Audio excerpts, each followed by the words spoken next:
Hello guys, आज से इस सीरीज में हम एक न्यू मानवा को स्टार्ट करने वाले हैं, जिसकी कहानी शुरू होती है। हमें एक अपार्टमेंट दिखाते हैं और एक यूटा नाम का लड़का दिखाते हैं, जो हमारी इस सीरीज का मेन कैरेक्टर होने वाला है। वो बताता है कि जब से मैं यूस मासा से हाई स्कूल के अंदर मिला था, 11 साल से मैं इस पैसों को तैयार कर रहा हूँ, क्योंकि मुझे उसके साथ शादी करनी थी। लेकिन आंट, अगर आप मुझसे कहेंगे कि मुझे 1.5 मिलियन और देना होगा, तो सच में मैं इसे बिल्कुल भी नहीं कर सकता। जिसके बाद हमें उसकी गर्लफ्रेंड और उस गर्लफ्रेंड की मम्मी भी दिखाई जाती है, जो कहने लगती है, आखिरकार तुम्हारा कहने का क्या मतलब है? तुम्हें लगता है कि मैं अपनी डॉटर को यहाँ पर तुम्हें बेचने के लिए पैसे मांग रही हूँ, लेकिन अगर तुम अच्छे से मेरी बात को सुनोगे तो तुम्हें पता चलेगा कि मैं अपनी प्रीसियस डॉटर को तुम्हारे साथ मैरी करने की परमिशन दे रही हूँ। लेकिन उसके लिए तुम्हें सिंसियरिटी के तौर पर कुछ मनी को देना होगा, और यही आज के जमाने में प्रॉपर वे होता है। हम देखते हैं तभी उसका जो फादर था, मतलब कि स्टेप फादर होता है उसकी गर्लफ्रेंड का, वो बताने लगता है, मैंने सुना है कि तुम्हारे जो फादर थे उन्होंने तुम्हारे लिए इनहेरिटेंस के तौर पर एक अपार्टमेंट को छोड़ के रखा है, और उसकी लोकेशन भी काफी ज्यादा अच्छी है, और वो यूनिवर्सिटी के काफी ज्यादा नजदीक भी है, जहाँ पर मेरे कजन्स अटेंड करते हैं। अगर तुम चाहो तो मैं अरेंजमेंट को तैयार कर सकता हूँ। वो उसे खरीदने के लिए तैयार हो जाएंगे, लेकिन एमसी इसे साफ मना कर देता है और कहता है, अंकल, जो डैड की कंपनी है उन्होंने वो मेरे लिए छोड़ा था, और मैं उसे इतनी आसानी से ऐसे नहीं बेच सकता। जो आंट होती है वो चिल्लाने लगती है, वो बताती है कि तुम बेच नहीं सकते, या फिर तुम बेचना नहीं चाहते। हम देखते हैं उसकी गर्लफ्रेंड कह रही होती है, मॉम आपको रुक जाना चाहिए, मैं इस चीज को हैंडल कर सकती हूँ। और हम देखते हैं वो यूटा के पास आ जाती है। सीन शिफ्ट होता है, वो लोग उस बिल्डिंग से बाहर आ जाते हैं। बाहर आते हुए उसकी गर्लफ्रेंड उससे कह रही होती है, मैम सही कह रही है, तुम्हें बस सिर्फ 1.5 मिलियन की तो बात है, उसे कैसे न कैसे करके तैयार करना है, जिसके बाद जो सारी सिचुएशन है वो ठीक हो जाएगी। मुझे पक्का भरोसा है यूटा, तुम्हारे पास इसका सोल्यूशन तो जरूर से होने वाला है। एमसी कहता है, मजा तुम्हें तो मेरी फैमिली की सिचुएशन के बारे में सबसे अच्छे से पता है। क्या तुम्हें नहीं पता जो 8 मिलियन यून है मैंने पूरी जिंदगी में कमाए थे, ऑलरेडी वो मेरी लिमिट हो चुकी है। आखिरकार मैं और भी ज्यादा पैसे कैसे प्रोवाइड करने वाली हूँ? मासा कहने लगती है, अगर तुम सच में मुझसे बात मतलब कि मैरी करने चाहते हो, तो तुम जो एक्स्ट्रा पेमेंट है, मतलब कि अमाउंट है, उसे कैसे न कैसे करके तैयार कर लोगे। मुझे पता है कि तुम इस पैसे को कहीं ना कहीं से अरेंज कर सकते हो, और अगर तुम चाहो तो जो कंज्यूमर फाइनेंस कंपनी है उनसे भी तुम उसे बोरो कर सकते हो। हम देखते हैं हमारे एमसी के पास कोई रास्ता नहीं होता। वो कहता है, ऑलराइट, मैं कैसे न कैसे करके पैसे का जुगाड़ कर लूंगा, लेकिन मुझे इसके लिए कुछ समय चाहिए होगा। हम देखते हैं वो वहां से जाने लगता है। वो बताता है कि जब मैं पैसे को तैयार कर लूंगा तो हम तुरंत ही यहाँ पर शादी करने वाले हैं। उसकी जो गर्लफ्रेंड थी वो बताने लगती है कि तुम्हें एक चीज को बोलने की कोई भी जरूरत नहीं है, कि जो रिस्पॉन्सिबिलिटी है मेरी वो तुम्हारी होने वाली है, और मैं तुम्हारे ऊपर भरोसा करती हूँ कि तुम जो पैसे हैं उसे जरूर तैयार कर लोगे। सीन शिफ्ट हो जाता है, हम एक कॉफी शॉप में देखते हैं एमसी एक प्लेट प्लेस पर बैठकर कुछ नाश्ता कर रहा था। तभी उसके साथ वाले दो बंदे आ जाते हैं। वो बताने लगते हैं कि तुम यहाँ पर अकेले लंच क्यों कर रहे हो, और तुमने तो काफी ज्यादा कम खाने में कर दिया है। तो एमसी बताता है, हमारे पास कोई भी चॉइस नहीं है, मुझे मैरी करने के लिए पैसे की जरूरत है, जो कि काफी ज्यादा पैसे की जरूरत है। तभी हम देखते हैं उसकी जो गर्लफ्रेंड थी वो भी उसी के साइड वाले टेबल पर बैठी हुई थी, जो कि उन दोनों ने एक दूसरे को नहीं देखा था। उसकी गर्लफ्रेंड के साथ उसकी एक दोस्त भी होती है, जो कहने लगती है, मासा क्या यहाँ पर ये सच है कि तुम यहाँ पर शादी करने वाली हो? मासा कहने लगती है, आखिरकार तुम्हें क्या चाहिए? तुम आखिरकार अगर पैसे के लिए मुझसे बात करना चाहती हो तो इसका कोई भी रास्ता नहीं, क्योंकि मेरे पास कुछ भी नहीं बचा है। लेकिन उसकी जो दोस्त थी वो बताने लगती है, कम ऑन, कि तुम जब भी बात करती हो पैसा पैसा और पैसे की ही बात क्यों करती हो? क्या तुम्हारा जो फियांसे है वो एक अच्छी फैमिली से कल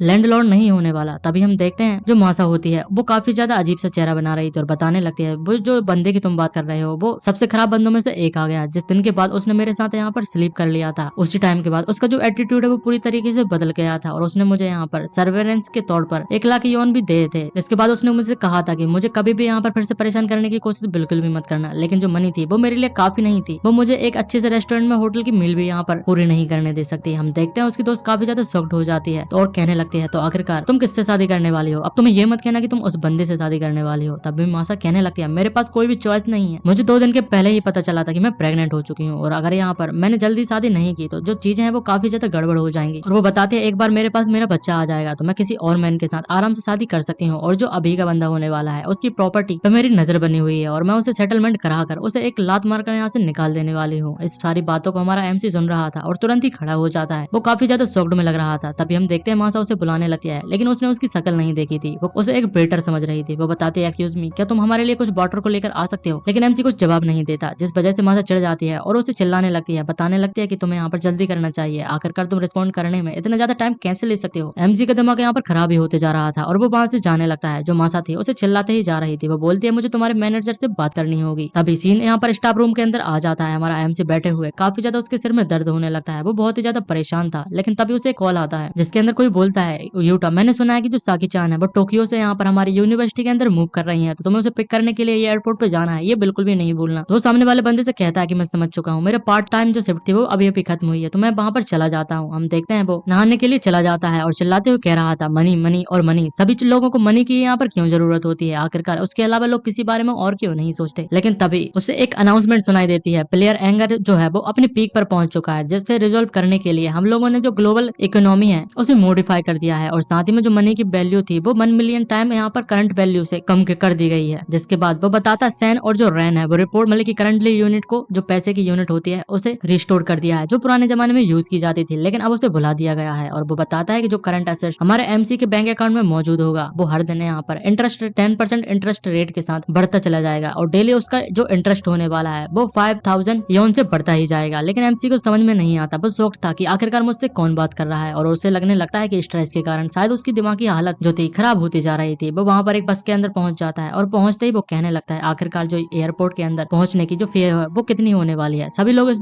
बस के अंदर बैठे हुए हंसने लगते हैं। वो कहने लगते हैं आखिरकार ये किस तरीके का जोक है, क्या तुम अभी अभी सोकर उठ कर आए हो और अभी तक तुम्हारी नींद नहीं खुली। तभी एक बंदा कहता है तुम येन को कैरी कर रहे हो और साथ ही में बस को राइड कर रहे हो, ये तो ऐसा लगता है कि तुमने एक लॉटरी को जीत लिया होगा। तभी दूसरा बंदा कहता है एग्जैक्टली, आखिरकार तुम कितना भी हार्ड वर्क क्यों ना कर लो लेकिन 2 सेंट को एक मंथ में कमाना ये काफी ज्यादा अच्छा गुड माना जाता है, लेकिन इससे ज्यादा तो एक मजाक के लायक बन जाता है। एमसी को कुछ समझ में नहीं आ रहा था। वो सोचने लगता है कि एयरपोर्ट इतना ज्यादा दूर भी नहीं है तो इसका जो वो इतना ज्यादा पास भी नहीं है, अगर इसके लिए हम एक 1000 येन देने वाले हैं तो इसके लिए इतना ज्यादा क्रेजी तरीके से एक्ट करने की क्या जरूरत थी। तभी वो ड्राइवर से पूछने लगता है ड्राइवर क्या मुझे बता सकते हो कि आखिरकार मुझे कितने पैसे की जरूरत है, क्योंकि मुझे एयरपोर्ट जल्दी जाना है। हम देखते हैं तभी एक और बंदा उठता है और वो बताता है तुम्हें यहाँ पर अगर तुम अपनी बॉडी को भी यहाँ पर बेच देते हो तो तुम्हारे पास एक सिंगल येन नहीं आने वाला, तो तुम्हें प्रिटेंड करने की कोशिश बिल्कुल भी नहीं करनी चाहिए कि तुम इतने ज्यादा रिच हो और आखिरकार ऐसा करने के बाद भी तुम्हें क्या मिल जाएगा। वो बताता है सीरियसली अगर क्या तुमने अपने आप को प्रॉपर्ली आईने के अंदर देखा है कि नहीं, और यहाँ पर तुम मजाक करने के लिए और दूसरों को परेशान करने के लिए आ चुके हो, तुम यहाँ पर काफी ज्यादा बदतर होते जा रहे हो। लेकिन एमसी उसे चिल्लाता है कि आखिरकार तुम्हारे साथ क्या प्रॉब्लम है, मैं तो बस में यहाँ पर चढ़कर उसके पैसे को देकर एयरपोर्ट जाना चाहता था, क्या मैंने यहाँ पर कुछ गलत कहा? लेकिन फालतू की बातें तुम सारे लोग करते जा रहे हो। और रही पैसों की बात तो मेरे पास अभी कम से कम 200 यान तो मौजूद है, लेकिन लोगों को अभी भी बिल्कुल यहाँ पर विश्वास ही नहीं हो रहा था। जो बंदा कोट पैंट पहने हुए था वो बताने लगता है, वो कहता है पुअर थिंग, अब मैं तुम्हें यहाँ पर असली में बताता हूँ कि तुम्हें क्या लगता है कि मैं इस बस में ट्रेवल करने के लायक हूँ। मेरी जो कार है वो मेंटेनेंस पे चली गई है, इसलिए मैं यहाँ पर ट्रेवल कर रहा हूँ। यूजुअली मैं 2 सेंट से ज्यादा यहाँ पर जो मंथली सैलरी के बेसिस पर कमाता हूँ, और अगर तुम चाहो तो मैं तुम्हारे जो बस का फेयर है उसे भी यहाँ पर कवर कर सकता हूँ। एमसी को अभी भी कुछ समझ में नहीं आ रहा था। उसे लगने लगता है कि यहाँ पर कोई प्रैंक शूट हो रहा है। वो कैमरे को देखने लगता है लेकिन फिर भी उसे कैमरा नजर नहीं आता। ड्राइवर कहता है अगर तुम्हें यहाँ पर बैठना है तो बैठो, यहाँ पर ट्रबल क्रिएट करने की कोई भी जरूरत नहीं, अदरवाइज तुम बस से उतर सकते हो। एमसी यहाँ पर अपने 200 एन को निकाल लेता है और उसे उछालने लगता है, जिसे देखकर सभी लोग काफी ज्यादा सेक्ट हो जाते हैं और कहने लगते हैं क्या तुम मुझसे मजाक कर रहे हो, ये तो 100 यान। और वो बिल्कुल सही कह रहा था। जो कोट पैंट पहन वाला बंदा था वो भी काफी ज्यादा शॉक्ड हो जाता है। एमसी को तभी कुछ याद आने लगता है कि ये पैसे को लेकर इतने ज्यादा क्रेजली तरीके से यहाँ पर एक्ट कैसे कर रहे हैं। जब वो नहा रहा था उसे एक वॉइस आई थी, तो उसने कुछ रियलिटी के बारे में कुछ कहा था और कुछ सिस्टम टाइप का था, जैसे दुनिया चेंज हो गई हो। उसे कुछ क्लियरली याद नहीं आ रहा था। तभी वो अगर मैं तुम्हें 100 यान अगर देता हूँ तो क्या तुम मुझे यहाँ पर चेंज दे पाओगे? तो ड्राइवर कहने लगता है कि तुमने अचानक से मुझे 100 यान के छुट्टे मांगे तो आखिरकार मैं तुम्हें कैसे दे सकता हूँ, क्योंकि एयरपोर्ट जाने के लिए सिर्फ टॉन मोन की जरूरत है और इतना ज्यादा कोई भी चेंज प्रिपेयर करके नहीं रख सकता। तो एमसी काफी ज्यादा शॉक्ड हो जाता है। वो बताता है 100 यान काफी ज्यादा पैसे बन चुके हैं और सभी लोग उसे ही देखे जा रहे थे। वो समझ जाता है कि ये काफी ज्यादा खराब भी हो सकता है, लोग मुझे स्कैम भी कर सकते हैं और इसीलिए उसे प्रिटेंड करना होगा कि उसे कुछ भी नहीं पता है और वो बस से उतर जाएगा। हम देखते हैं वो बस से उतर जाता है और वो बताता है कि single point new brand phone है, उसको यहाँ पर सिर्फ 17 सेंट पर पड़ चुका है, और एक रोलेक्स वॉच है वो बने यान पर पड़ जाती है। बने यान मतलब कि 1 रुपए के समान होता है, तो उसे आप समझ जाएगा। इसके बाद वो सोचता है कि उसके पास यहाँ पर 10,000 यान का बिल जो मौजूद है और जिसे उसने अपनी सैलरी के तौर पर अभी जो कैफे था उससे अर्न किया था। वो सोचने लगता है कि इसका क्या करना चाहिए, क्या ये यूजलेस हो चुका है, लेकिन वो सोचता है कि मुझे एक बार बैंक जाकर चेक कर लेना चाहिए। वो बैंक पर जाता है और हम देखते हैं हमारा एमसी का टर्न भी आ जाता है। एक लड़की बैठी हुई थी, वो पूछती है कि थैंक्स फॉर वेटिंग, आखिरकार मैं तुम्हारी कैसे मदद कर सकती हूँ? एमसी बताता है कि उसे पैसे को डिपॉजिट कराना है। तो वो लड़की पूछती है आखिरकार तुम कितना डिपॉजिट कराना चाहते हो? तो एमसी कहता है कि मैं सारे पैसे जो कि 10,000 नहीं 1 लाख यान है उन्हें सभी डिपॉजिट कराना चाहता हूँ, और साथ ही मैं ऑनलाइन बैंकिंग और मोबाइल पेमेंट को भी एक्टिवेट कराना चाहता हूँ। जो लड़की थी वो तुरंत ही शॉक्ड हो जाती है। वो बताने लगती है ये तो काफी ज्यादा मनी है और मैं अपने बलबूते पर इसे हैंडल नहीं कर सकती, क्या तुम मुझे यहाँ पर थोड़ा टाइम दोगे? मैं जो ब्रांच मैनेजर है उसे तुरंत ही फोन कर देती हूँ।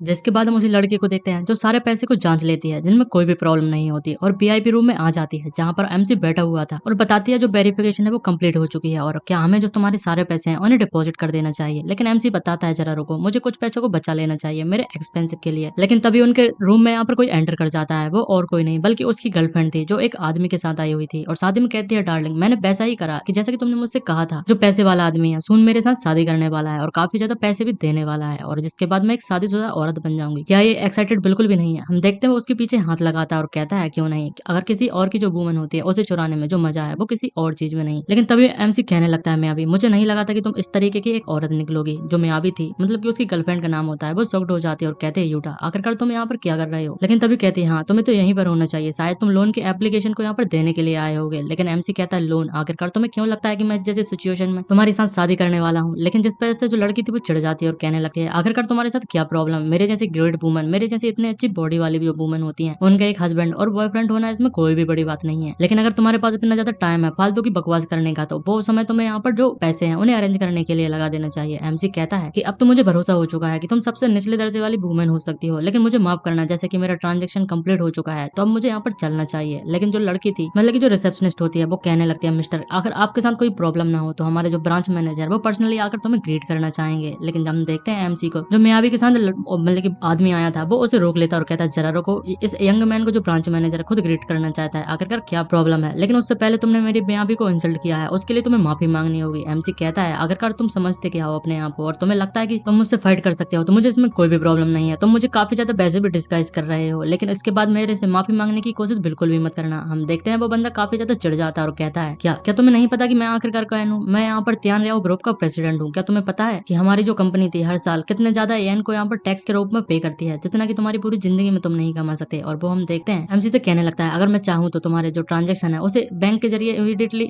स्टॉप करा सकता हूँ। तभी दो गार्ड आ जाते हैं और कहने लगते हैं आखिरकार यहाँ पर क्या चल रहा है। वो बंदा बताता है ये परफेक्ट टाइमिंग है, यहाँ पर कोई जो है इस वीआईपी रूम के लिए बिल्कुल भी फिट नहीं है, इसे जल्दी से यहाँ पर बाहर निकाल दो। लेकिन हम देखते हैं जो गार्ड था वो बताता है ये पर्सन हमारा वीआईपी नहीं है, बल्कि वीआईपी में भी काफी ज्यादा वीआईपी मेंबर है। वो बंदा शॉक्ड हो जाता है और कहता है आखिरकार तुम्हारे कहने का क्या मतलब। तभी ब्रांच मैनेजर भागते हुए काफी ज्यादा हड़बड़ाहट में वहां पर आ जाता है और कहने लगता है मिस्टर मुझे माफ करना, मैंने तुम्हें काफी ज्यादा वेट कराया, मेरा नाम मैं यहाँ का ब्रांच मैनेजर वो कासू हूँ। जैसे मुझे यहाँ पर तुम्हारे बारे में पता चला तो मैं जल्दी से यहाँ पर अपना पर्सनल काम छोड़कर तुम्हें पर्सनली ग्रीट करने के लिए आया हूँ। वो बताने लगता है तुमने यहाँ पर सिग्निफिकेंट बल्लक एन को हमारे बैंक में डिपॉजिट किया है, जिस वजह से हम आपको जो ब्लैक डायमंड कार्ड है उसे इशू कर देते हैं। एडिशनली हमारी जो सर्विस है आपके लिए 24/7 वीआईपी सर्विस यहाँ पर ट्रीटमेंट चालू रहेगी। हमारा एमसी कहता है तुम्हारा इसके लिए बहुत बहुत शुक्रिया। लेकिन हम देखते हैं उसकी गर्लफ्रेंड और उसके साथ में जो आदमी था वो दोनों ही शॉक्ड हो जाते हैं और कहने लगते हैं ये तो इम्पॉसिबल है मैनेजर, आखिरकार ये नकली मनी भी हो सकती है। उसकी गर्लफ्रेंड कहती है हाँ सही, इसके पास इतने ज्यादा पैसे बिल्कुल भी नहीं हो सकते। लेकिन जो ब्रांच मैनेजर था वो बताने लगता है क्या तुम मेरे यहाँ पर जो काम करने के तरीके है उसके ऊपर और बैंक की रेपुटेशन के ऊपर उंगली को उठाना चाहते हो, क्या तुम हमारे रेपुटेशन के ऊपर क्वेश्चन करना चाहते हो। अगर तुमने और भी ज्यादा हमारा एस्टिमेट गैसेस जो क्लाइंट है उसकी डिसरेस्पेक्ट करने की कोशिश की तो हमारी जो बैंक है वो तुम्हें इतनी आसानी से नहीं जाने देगी। और मुझे पता है कि जो हमारी बैंक है वो आसानी से तुम्हारे फ्यूचर के जो लोन्स है उन्हें भी यहाँ पर कट कर सकती है। जिस वजह से वो बंदा घबरा जाता है और कहता है मुझे माफ कर दो, और रोने लगता है कि अगर हमारे लोन जो है वो स्टॉप कर दिए जाते हैं तो हमारी कंपनी तुरंत ही यहाँ पर बैंकरप्ट हो जाने वाली है। हम देखते हैं जो उसकी गर्लफ्रेंड थी वो भी उसके घुटनों पर आ जाती है और कहने लगती है यूटा मुझे माफ कर दो, मुझे पता है कि मैं यहाँ पर काफी ज्यादा गलत हूँ, मुझे इस ओल्ड मैन की साइड बिल्कुल भी नहीं लेना चाहिए था। आफ्टर ऑल यूटा तुम ही यहाँ पर वो बंदे हो जिसे मैं अपने पूरे दिल से चाहती हूँ। और रोते जा रही थी। लेकिन एमसी उसे बिल्कुल भी भाव नहीं देता और कहता है मैनेजर इन लोगों को यहाँ पर मेरे नाम से अलग कर दो और बैंक से बाहर निकाल दो। मैनेजर भी ऐसा ही करता है, उसके गार्ड उसे लेकर यहाँ पर बाहर फेंक देते हैं। सीन शिफ्ट हो जाता है। हम देखते हैं एमसी एयरपोर्ट पर पहुंच चुका था, लेकिन वो एयरपोर्ट के लिए काफी ज्यादा लेट हो चुका था क्योंकि बैंक ब्रांच मैनेजर ने उसे काफी ज्यादा टाइम के बाद वहां से छोड़ा था। वो सोचने लगता है कि मुझे यहाँ यही सोचता हूँ कि वो यहाँ से चली ना गई हो या तो कहीं और यहाँ पर अपने आप से घूमने लगी हो। लेकिन तभी कोई उसे पीछे से टच करता है और कहता है गॉडनेस यूटा आखिरकार तुम कितना ज्यादा लॉन्गर मुझे वेट कराना चाहते थे अपनी क्यूट लिटिल सिस्टर को। हम देखते हैं वो एक लड़की होती है जो कि इसकी लिटिल सिस्टर होती है जिसका नाम साकी था। वो कहने लगती है कि तुम्हें मुझे एक लंबी और काफी ज्यादा बड़ी ट्रीट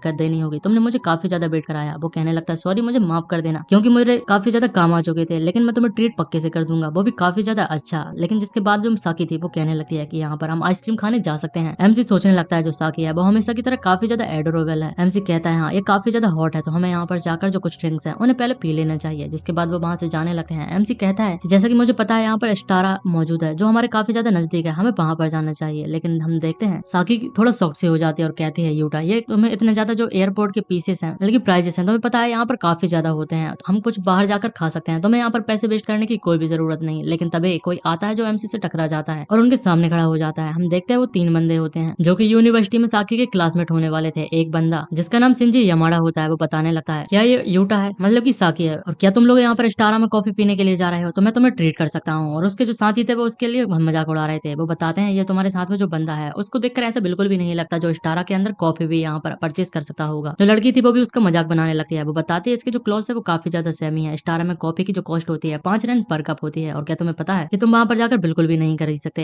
एमसी कहने लगता है साकी, क्या तुम इन लोगों को यहाँ पर जानती हो? साकी बताता है कि मैं इन लोगों से अभी अभी मिली थी और उनका कहना है कि वो लोग मेरे सेम यूनिवर्सिटी में क्लासमेट होने वाले थे, लेकिन तुम्हें इनको ध्यान देने की कोई भी जरूरत नहीं, हमें यहाँ से चलना चाहिए। एमसी बोलने लगता है these days जो स्टूडेंट होते हैं वो अपने पेरेंट्स की मनी को काफी ज्यादा यहाँ पर लीच करते रहते हैं और ऐसे एक्ट करते हैं कि जो उन्हीं की मनी हो। हम देखते हैं जो सिंजी यमाडा होता है वो बच्चों काफी ज्यादा उसे चिढ़ाने लगता है और वो कहता है वो लोग वहाँ पर जा तो रहे हैं, लेकिन मुझे देखकर लगता है उसके पास तो वहाँ पर बॉर्डर खरीदने के लिए भी पैसे नहीं होंगे। और उसके साथ में जो लड़की थी वो कहने लगती है हमें इसे छोड़ देना चाहिए संजी, और इससे हमें कोई भी फायदा नहीं होने वाला, और हमको इन जैसे जो पार्वटरी रफ होते हैं उन लोगों से काफी ज्यादा दूर होना चाहिए और हमें इन जैसे लोगों की अटेंशन की कोई भी जरूरत नहीं। लेकिन तभी एमसी को एक सिस्टम का नोटिफिकेशन आ जाता है जिसमें उसे 2 घंटे के अंदर जो 1 येन है उसे स्पेंड करना होगा और उसके बदले में उसे फिजिकल एनहेंसमेंट का जो बोनस है वो मिल जाएगा। एमसी कहता है ये परफेक्ट टाइम है और वो अपने पैसों को यहाँ पर बर्बाद करने के लिए जाने लगता है। अभी हम सिंजी और उसके साथ में जो लड़की थी उसे देखते हैं, वो कहने लगती है तुम्हें इन गरीबियों के साथ यहाँ पर टाइम को वेस्ट नहीं करना चाहिए और हमें ऑलरेडी चलना चाहिए, क्योंकि मेरी जो थ्रोट है वो काफी ज्यादा सूख चुकी है। और वो अजीब से एक्सप्रेशन दे रही थी, ये काफी ज्यादा कमीनी लड़की शकल से ही दिखाई दे रही थी कि इसने पैसे देखे नहीं कि अपने मुंह खोलना चालू कर दिया। लेकिन उसे देखकर लड़का भी पिघल जाता है और कहता है कि मैं तुम्हें हर चीज पिला सकता हूँ जो तुम्हें यहाँ पर पीने के लिए चाहिए थे। लेकिन तभी उसके साइड से काफी ज्यादा लोग भागते हुए दिखाई दे रहे थे, उन्हें समझ में नहीं आता और वो चिल्लाने लगता है आखिरकार तुम लोग कहाँ पर भाग रहे हो, तुम्हें देखकर चलना चाहिए। लेकिन हम 2 लड़कियों को देखते हैं, वो बात कर रही होती है, क्या तुमने यहाँ पर सुना है अपेरेंटली यहाँ पर एवरीथिंग जो स्टारा के अंदर मौजूद है वो पूरी तरीके से फ्री हो चुका है। लड़की कहती है मुझे यहाँ पर नहीं पता, लेकिन हमें जाकर चेक करना चाहिए। इस चीज को सुनकर वो तीनों बंदे भी काफी ज्यादा शॉक्ड हो जाते हैं और वो कहते हैं आखिरकार स्टारा के अंदर जो सारी चीजें हैं वो फ्री में कैसे मिल सकती हैं। वो वहाँ पर जाता है और जो लड़की वहाँ पर काम करती है उससे पूछता है कि यहाँ पर क्या सब कुछ फ्री में मिल रहा है। वो बताती है हाँ, या आज के लिए जो कुछ भी अंदर मौजूद है वो सब कुछ फ्री है, तुम लोग कुछ भी एंजॉय कर सकते हो। वो बताती है हमारे साथ कस्टमर मौजूद है जो इन सारी चीजों की जो फीस है उसे कवर करने वाले हैं, जो और कोई नहीं बल्कि यूटा होता है। यूटा कहता है सेंसी आज कुछ ज्यादा ही गर्मी मौजूद है, तुम सभी को फ्री ड्रिंक्स है वो मेरी तरफ से, तुम जितना चाहो उतना ज्यादा पी सकते हो। सभी लोग काफी ज्यादा खुश लग रहे थे और यूटा को खुशुक्रियां भी कहते रहते हैं। एमसी यहाँ पर साकी को कहता है कि आखिरकार तुम्हें इसे का जो टेस्ट है वो पसंद आया कि नहीं, तुम्हें सारी चीजें कैसी लगी। हम देखते हैं साकी भी काफी ज्यादा खुश लग रही थी, वो बताती है ये काफी ज्यादा अच्छी है लेकिन बस थोड़ी सी बिटर है। हम देखते हैं तभी सिंजी वहाँ पर आ जाता है और कहता है आखिरकार तुम क्या करने की कोशिश कर रहे हो। तो एमसी कहता है आखिरकार क्या प्रॉब्लम है, क्या तुम्हें यहाँ पर चिंता है कि तुम्हें तुम्हारा वाला शेयर यहाँ पर नहीं मिलने वाला। तो बताता है तुम्हें चिंता करने की कोई भी जरूरत नहीं, मैं तुम्हारे लिए भी जो ड्रिंक है उन्हें खरीद के दे दूंगा। सिंजी कहने लगता है तुम पुअर पीपल इस तरीके से एक्ट करते हो कि तुम लोग काफी ज्यादा इंपॉर्टेंट और काफी ज्यादा अमीर हो, वो भी बस तुम्हारे पास कुछ फ्यू सेंट क्या आ जाते हैं, तुम लोग तो ऐसे ट्रीट करने लगते हो कि ये दुनिया ही मेरी हो जाने वाली है। लेकिन वो चिल्लाते हुए कहता है क्या तुम्हें लगता है कि इस जैसे जो डर्टी और चीप ड्रिंक्स की कॉफी है उसे मैं पीना पसंद करूंगा। मैं तुम्हें बता देता हूँ जो चीप कॉफी है वो इतनी ज्यादा यहाँ पर खराब है कि उन्हें जो डॉग्स है वो भी पीना पसंद नहीं करेंगे। लेकिन हम देखते हैं बाकी सभी लोग इस चीज को पी रहे थे और उसकी बातों को सुनकर वो काफी ज्यादा नाराज हो जाते हैं और सिंजी को काफी ज्यादा गुस्से भरी नजर से देखने लगते हैं, जैसे कि वो लोग इसे कूट देने ही वाले हैं। लेकिन तभी हम देखते हैं एमसी कहता है आखिरकार तुम्हारे पास क्या दिक्कत है, मैं तुम्हारी बातों को सुन रहा हूँ, तुम्हें जो कुछ भी कहना है तुम्हें जल्दी खत्म कर देना चाहिए। सिंजी चिड़चिड़ाते हुए काफी ज्यादा गुस्से में चिल्लाने लगता है कि मुझे तुम जैसे जो प्योर पीपल है उनकी ड्रिंक्स की कोई भी जरूरत नहीं है, जो कभी भी यहाँ पर विदेश बिल्कुल भी नहीं गए हैं और आखिरकार इन जैसी ड्रिंकों को कोई भी नहीं पी सकता। लेकिन अब बहुत ज्यादा हो चुकी थी, सभी लोग काफी ज्यादा गुस्से में आ चुके थे। वो कहने लगते हैं हे किड आखिरकार तुम्हारा कहने का क्या मतलब पुअर पीपल, क्या तुम सोचते हो पहले मतलब कि बोलने से पहले क्या सोचते हो, और तुम्हें सोच लेना लेकिन देख लेना चाहिए कि आखिरकार तुम यहाँ पर किससे बात कर रहे थे। एक बंदा कहता है तुम्हारी हिम्मत कैसे हो चुकी है उस बंदे को क्रिटिसाइज करने की जो फ्री में किसी को फेवर करना चाहता है, आखिरकार इसमें प्रॉब्लम ही क्या है। और वो सभी लोग मिलकर हम देखते हैं सिंजी को पीटने लगते हैं। सिंजी यहाँ पर साउटा से मदद मांगता है जो कि लड़की होती है और उसका एक और दोस्त होता है,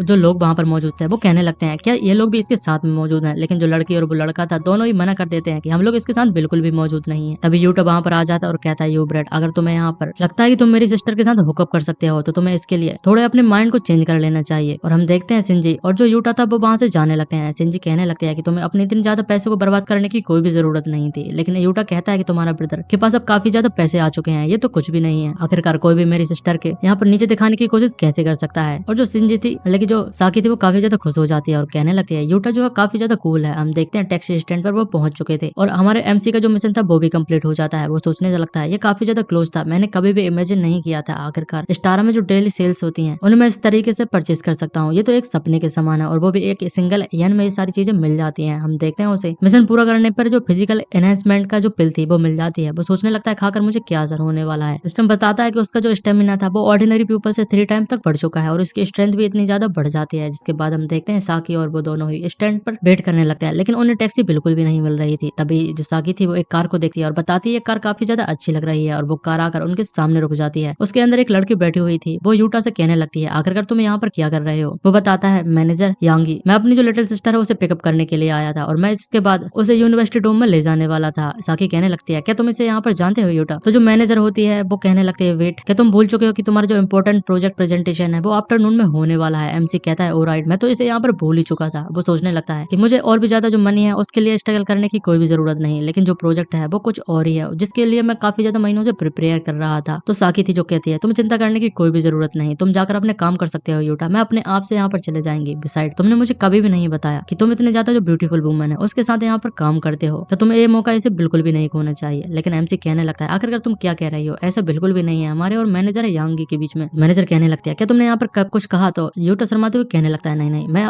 गाड़ी में आ जाता हूँ। और वो मनी में सोच रहा था मैं हमेशा से जो मनी है उसमें फंसा रहता था और जो मेरी सैलरी थी वो काफी ज्यादा लो थी, लेकिन मनी मन वो भी जो मैनेजर यांगी उसे पसंद किया करता है। और वो लोग कार में बैठकर जाने लगते हैं। मैनेजर कहती है तुम्हारी सिस्टर यहाँ पर मौजूद है तो तुम्हें पैसों की जरूरत होगी और तुम्हें जो प्रोजेक्ट है उसे अच्छे से पास करना होगा, जिस वजह से तुम्हें जो काफी ज्यादा 100 ओपिनियन है वो उस बोनस के लिए मिल जाएंगे। तो मैं मतलब जो एमसी कहता है यहाँ मुझे इस बारे में पता है कि मैं इस बार जो मैनेजर यांगी की जो ट्रिक्स थी उसमें फंस चुका था, लेकिन मैं अच्छे से इस चीज को पूरा करने वाला हूँ। और वो लोग जल्दी वहाँ पर स्पीड बढ़ाकर जाने लगते हैं। हम देखते हैं जो मैनेजर थी वो बताने लगती है तुम्हें यहाँ पर काफी ज्यादा हुनर होना चाहिए कि तुम मेरी ट्रिक्स में आ चुके हो जिस वजह से तुम पैसे भी कमा सकते हो। हम देखते हैं वो एक प्लेस पर पहुंच जाते हैं जहाँ पर हमें एक बंदा दिखाया जाता है, मैनेजर कावाई का एक ब्रदर जिसका नाम ओगाटा काउसोके होता है। वो बताने लगता है इन सारी चीजों को यहाँ से फेंक दो। लेमसी कहता है आखिरकार इस सारी चीजों को क्या मतलब है। वो बंदा बताता है यूटा तुम्हारी जो डेवलपमेंट डिपार्टमेंट में जो सीट थी अब और ज्यादा लंबे समय तक नहीं टिकने वाली, मेरा जो ब्रदर इल्लो है वो मैनेजर है और उसने मुझे कहा है कि उसकी जो मतलब तुम्हारी जो प्लेस है अब से मैं संभालने वाला हूँ। लेकिन एमसी कहता है कि आखिरकार तुमने मेरे सामान को कैसे फेंका, जो सामान है वहीं के वहां रख दो जहाँ से तुमने उठाया था। वो बंदा कहने लगता है आखिरकार मैं इसे क्यों रखने वाला हूँ और अपने हाथ को उठाकर कहने लगता है पुअर गाय तुम आखिरकार मुझसे सारी चीजें फाइट के अंदर सेटलमेंट करना चाहते हो। और वो उसे मारने ही वाला था, लेकिन एमसी उसके हाथ को पकड़कर उसे मोड़ देता है जिस वजह से वो बंदा काफी ज्यादा चिल्लाने लगता है और कहता है छोड़ो जरा छोड़ो, ये काफी ज्यादा दर्द कर रहा है। हम देखते हैं वो बंदा सोच रहा था कि ये कब से इतना ज्यादा स्ट्रॉन्गर बन चुका है। एक बंदा और वहां पर आ जाता है जो कहता है उसके हाथ को तुम जल्दी से छोड़ दो और वो और कोई नहीं बल्कि इसका ब्रदर इन लॉ होता है। वो कहता है तुम्हारी एबिलिटी के हिसाब से मैंने ये डिसाइड किया है कि तुम्हारी जो प्रेजेंटेशन है वो ओटागा यहाँ पर प्योरी करने वाला है। लेकिन एमसी कहता है कि तुम इतने लास्ट टाइम पे प्लान को कैसे चेंज कर सकते हो, जो सारे प्लानिंग और क्रिएशन है वो मैंने की है पूरी यहाँ पर स्क्रैच से, लेकिन लास्ट मोमेंट पे आकर तुम इसे चेंज करना चाहते हो, आखिरकार इसका क्या मतलब है। तो मैनेजर कहता है क्या तुम्हें यहाँ पर कोई प्रॉब्लम है, और अगर प्रॉब्लम है तो तुम्हें यहाँ से चला जाना चाहिए। लेकिन तभी कोई डेस्क पे हाथ मारते हुए कहता है कि मैं इस चीज को कभी भी नहीं होने दूंगी। वो और कोई नहीं बल्कि मैनेजर यांगी होती है। वो बताती है कि जो प्लान है डेवलपमेंट का पूरा यूटू ने किया है, शुरुआत से ही सारी चीजें उसने की है, उसकी कोई भी रिप्लेसमेंट यहाँ पर बिल्कुल भी नहीं हो सकती। लेकिन तभी हम देखते हैं जो मैनेजर था वो कहने लगता है यांगी इससे तुम्हारा कोई भी लेना देना नहीं है, मेरे मैटर में बीच में मत पड़ो। तो जो मैनेजर थी वो बताने लगते हैं कवाई एक कंपनी के एग्जीक्यूटिव होने के तौर पर तुम्हारे पास कोई भी राइट नहीं है, मेरे जो डायरेक्टर सबऑर्डिनेट है उसे मेरी मर्जी के ऑर्डर देने की, और या फिर जो प्रेजेंटेशन है वो फेल हो जाती है क्या तुम इसकी रिस्पॉन्सिबिलिटी लेने के लिए तैयार हो जाते हो। मैनेजर कहता है ऑलराइट, तुम्हें सारी चीजें बहुत ज्यादा जल्दी समझ में आ जाने वाली हैं, और वो वहां से जाने लगता है। मैनेजर यांगी कहते हैं तुम्हें चिंता करने की कोई भी जरूरत नहीं, तुम्हें बस प्रेजेंटेशन के ऊपर और उसकी प्रिपरेशन के ऊपर फोकस करना चाहिए, और वो वहां से जाने लगती है। एमसी सोचने लगता है मैनेजर यांगी काफी ज्यादा स्ट्रिक्ट है अपने काम के मुताबिक, लेकिन असल में काफी ज्यादा टेक केयर करने वाली एक औरत है। और वो हंसते जा रहा था। जिसके बाद कॉन्फ्रेंस रूम में हम देखते हैं उनकी जो प्रेजेंटेशन थी वो चलते जा रही थी, और सामने जो वाइस प्रेसिडेंट बैठा हुआ था होंग टेक ग्रुप का, उसे भी जो प्रेजेंटेशन थी वो काफी ज्यादा अच्छी लगती है जितना कि उसने यहाँ पर सोचा था। तो जो यूटा थी और यांगी दोनों ही काफी ज्यादा खुश हो जाते हैं, और हम देखते हैं जो यांगी थी वो यूटा को काफी ज्यादा पास में आ जाती है और उसके वो भी उसे टच होने लगते हैं। यूटा शर्माने लगता है और कहता है मैनेजर काफी ज्यादा क्लोज में आ चुकी है। तभी वाइस प्रेसिडेंट कहने लगता है हमारी जो कंपनी थी प्रेसिडेंट है वो आ जाएंगे तो हमारा जो डेप्ट का सेटलमेंट है हम उसे भी पूरा कर लेंगे। लेकिन यांगी काफी ज्यादा शॉक्ड हो जाती है। वो बताने लगते हैं डेप्ट सेटलमेंट, आखिरकार तुम किस तरीके के सेटलमेंट की बात कर रहे हो, उसे कुछ भी समझ में नहीं आता। लेकिन तभी जो बैंक का मैनेजर था वो आ जाता है। वो कहने लगता है यांगी यहाँ पर हमारी कंपनी के ऊपर कई हजारों का जो डेप्ट है वो मौजूद है, कंपनी बुक में भी लिखा हुआ है, और इस तरीके से हमारी जो कंपनी की जो मतलब की पेएबल सैलरी होती है वो भी पूरी नहीं हो पाएगी। और वो बताती है कंपनी के एग्जीक्यूटिव होने के तौर पर तुम्हें इस तरीके की इस चीजों को पहले से सिचुएशन को हैंडल करके रखना था। लेकिन वो बताने लगती है डेप्ट, लेकिन कंपनी बुक में ऐसी कोई भी चीज मौजूद नहीं थी। और उसे याद आने लगता है कि उन ओल्ड मैन ने जो कंपनी से मौजूद की थी और उसे पता तक नहीं था कि उन लोगों ने जो डेप्थ है इस बारे में छुपा कर रखा था। मैनेजर कहने लगता है कि तुम्हें कम्प्लीटली मूर्ख बना दिया गया है। उन ओल्ड मैन के द्वारा जो बुक थी जो तुम्हें पहले दी गई थी वो पूरी तरीके से गलत थी, और जो डेप्थ था वो अब तुम्हें चुकाना होगा। लेकिन यहाँ पर जो लड़की होती है वो बताने लगती है फेक बुक्स, आखिरकार ऐसे कैसे हो सकता है, और ऐसे तो लगता है कि उन लोगों ने शुरू से ही डिसाइड किया था कि मुझे इस चीज में ट्रैप करने का। तो मैनेजर बताने लगता है कि तुम इसमें परफेक्टली तरीके से फंस चुके हो, अब तुम कुछ भी नहीं कर सकते। यांगी को काफी ज्यादा गुस्सा आ रही थी। वो बताने लगती है इस तरीके से जिस कंपनी को मैंने अपने ब्लड स्वेट और टीयर से बनाया है वो पूरी तरीके से बर्बाद हो जाएगी। आखिरकार तुम लोग ऐसा कैसे कर सकते हो। हम देखते हैं जो मैनेजर था वो वाइस प्रेसिडेंट के पास जाता है और कहता है बाय द वे हम लोगों ने एक न्यू कंपनी को स्टार्ट किया है जहाँ पर हम लोग जो है यूकटेक कंपनी के साथ कॉन्ट्रैक्ट साइन करना चाहते थे। अगर जो प्रेसिडेंट है यूकटेक कंपनी के वो इस कंपनी को 90 रैन में खरीद लेते हैं तो हमारी जो मैनेजर होती है वो काफी ज्यादा सॉफ्ट हो जाती है और बताने लगती है 90 येन ये तो काफी ज्यादा लो प्राइस है। आखिरकार तुम किसी तरीके के एडवांटेज मतलब किसी की वीकनेस का एडवांटेज उठाने के बाद इस तरीके के जो अटेम्प्ट है उसे कैसे कर सकते हो। लेकिन मैनेजर कहता है लेकिन अब कुछ भी नहीं कर सकते, हमारे पास कुछ भी नहीं बचा है और मुझे पता है कि तुम्हारे पास 90 येन अभी राइट नाउ होने भी नहीं वाले। तभी एक उनके पीछे बंदा था वो बताने लगता है मैनेजर कवाई प्रेसिडेंट जो है यूकटेक कंपनी के वो आ चुके हैं। तभी प्रेसिडेंट आ जाता है वो बताने लगता है प्रेसिडेंट कोहिशिटा हम लोग आपका काफी ज्यादा लंबे समय से वेट कर रहे थे। उसके साथ में हम देखते हैं जो ब्रांच मैनेजर था वो भी आया हुआ था। तभी जो प्रेसिडेंट था वो बताने लगता है ब्रांच मैनेजर फुजीवारा मुझे माफ करना मैं तुम्हें यहाँ पर अपने काम के लिए साथ में ले आ चुका हूँ, लेकिन मैं उस पर्सन से मीट करना चाहता था जिसने यहाँ पर इतने ज्यादा पैसे को तुम्हारी बैंक के अंदर डिपॉजिट कराया है। लेकिन ब्रांच मैनेजर कहता है कि मुझे माफ कर देना, हमारे जो बैंक के वीआईपी क्लाइंट होते हैं उनकी जो इन्फॉर्मेशन होती है इतनी आसानी से शेयर नहीं कर सकते भले ही वो तुम्हारे लिए क्यों ना होगा। तो प्रेसिडेंट भी कहता है क्या ये यहाँ पर सच है। लेकिन तभी जो ब्रांच मैनेजर था वो काफी ज्यादा शॉक्ड हो जाता है क्योंकि एमसी उनके सामने बैठा हुआ था। वो बताने लगता है मिस्टर यूटा आप यहाँ पर क्या कर रहे हैं। तो एमसी उसे देख लेता है और कहता है ब्रांच मैनेजर फुजीवारा और इतने में जो प्रेसिडेंट था वो समझ जाता है और बताने लगता है क्या ये वही पर्सन है जिस बारे में तुम बात कर रहे थे। मैनेजर कहता है तुमने यहाँ पर सही कहा यही वो बंदा है। प्रेसिडेंट तुरंत यहाँ पर हम्बल बन जाता है और थोड़े झुकते हुए बड़ी रिस्पेक्ट के साथ एमसी को ग्रीट करने लगता है और बताता है मैं प्रेसिडेंट यूकटेक कंपनी का मेरा नाम कोनिशिटा है और मुझे तुम्हारे जैसे पर्सन से मिलकर काफी ज्यादा खुशी हुई। वो कहने लगता है कि आखिरकार हमारे हालचाल कैसे हैं। हम देखते हैं जो मैनेजर कबाई होता है वो सॉफ्ट हो जाता है और कहने लगता है प्रेसिडेंट कोनिशिटा क्या तुम यहाँ पर कोई गलती कर रहे हो किसी और को लेकर। ये झूठा मतलब जो यूटा है वो हमारी कंपनी में एक जूनियर के रूप में काम करता है। लेकिन हम देखते हैं प्रेसिडेंट चिल्लाने लगता है और कहता है कि तुम यहाँ पर पागल बंदे जो पर्सन तुम्हारे साथ जो सामने मौजूद है आखिरकार तुम उसे कैजुअली तरीके से कैसे लेते हो जिसने बैंक के अंदर यहाँ पर इतने ज्यादा पैसे को 1 लाख येन से भी ज्यादा पैसे को डिपॉजिट कराया था। ये काफी ज्यादा वेल्दी मैन है। हम देखते हैं सभी लोग यहाँ पर सॉक्ड हो जाते हैं। आगे एमसी कहता है प्रेसिडेंट कोनिशिटा अर्लियर तुम लोगों ने कहा कि तुम हमारे जो कंपनी है उसे 90 रैन में खरीदने वाले हो, लेकिन मुझे बोर्ड ऑफ डायरेक्टर पर तुम्हारा जो नेम है वो बिल्कुल भी यहाँ पर नहीं रखा मतलब कि दिखाई देता। मुझे माफ कर देना लेकिन आप जो कंपनी है उसे बिल्कुल भी नहीं खरीद सकते। तो प्रेसिडेंट भी यहाँ पर कुछ नहीं कहता। वो कहता है अगर यहाँ पर ऐसी बात है तो जो ब्रांच मैनेजर फुजीवारा है वो कंपनी के डेप्ट है उसे पूरी तरीके से क्लियर करने वाले हैं। तो एमसी कहने लगता है प्रेसिडेंट आखिरकार इससे क्या मतलब है। लेकिन तभी जो मैनेजर थी वो पूछने लगती है मतलब कि जो मैनेजर यांगी होती है वो कहती है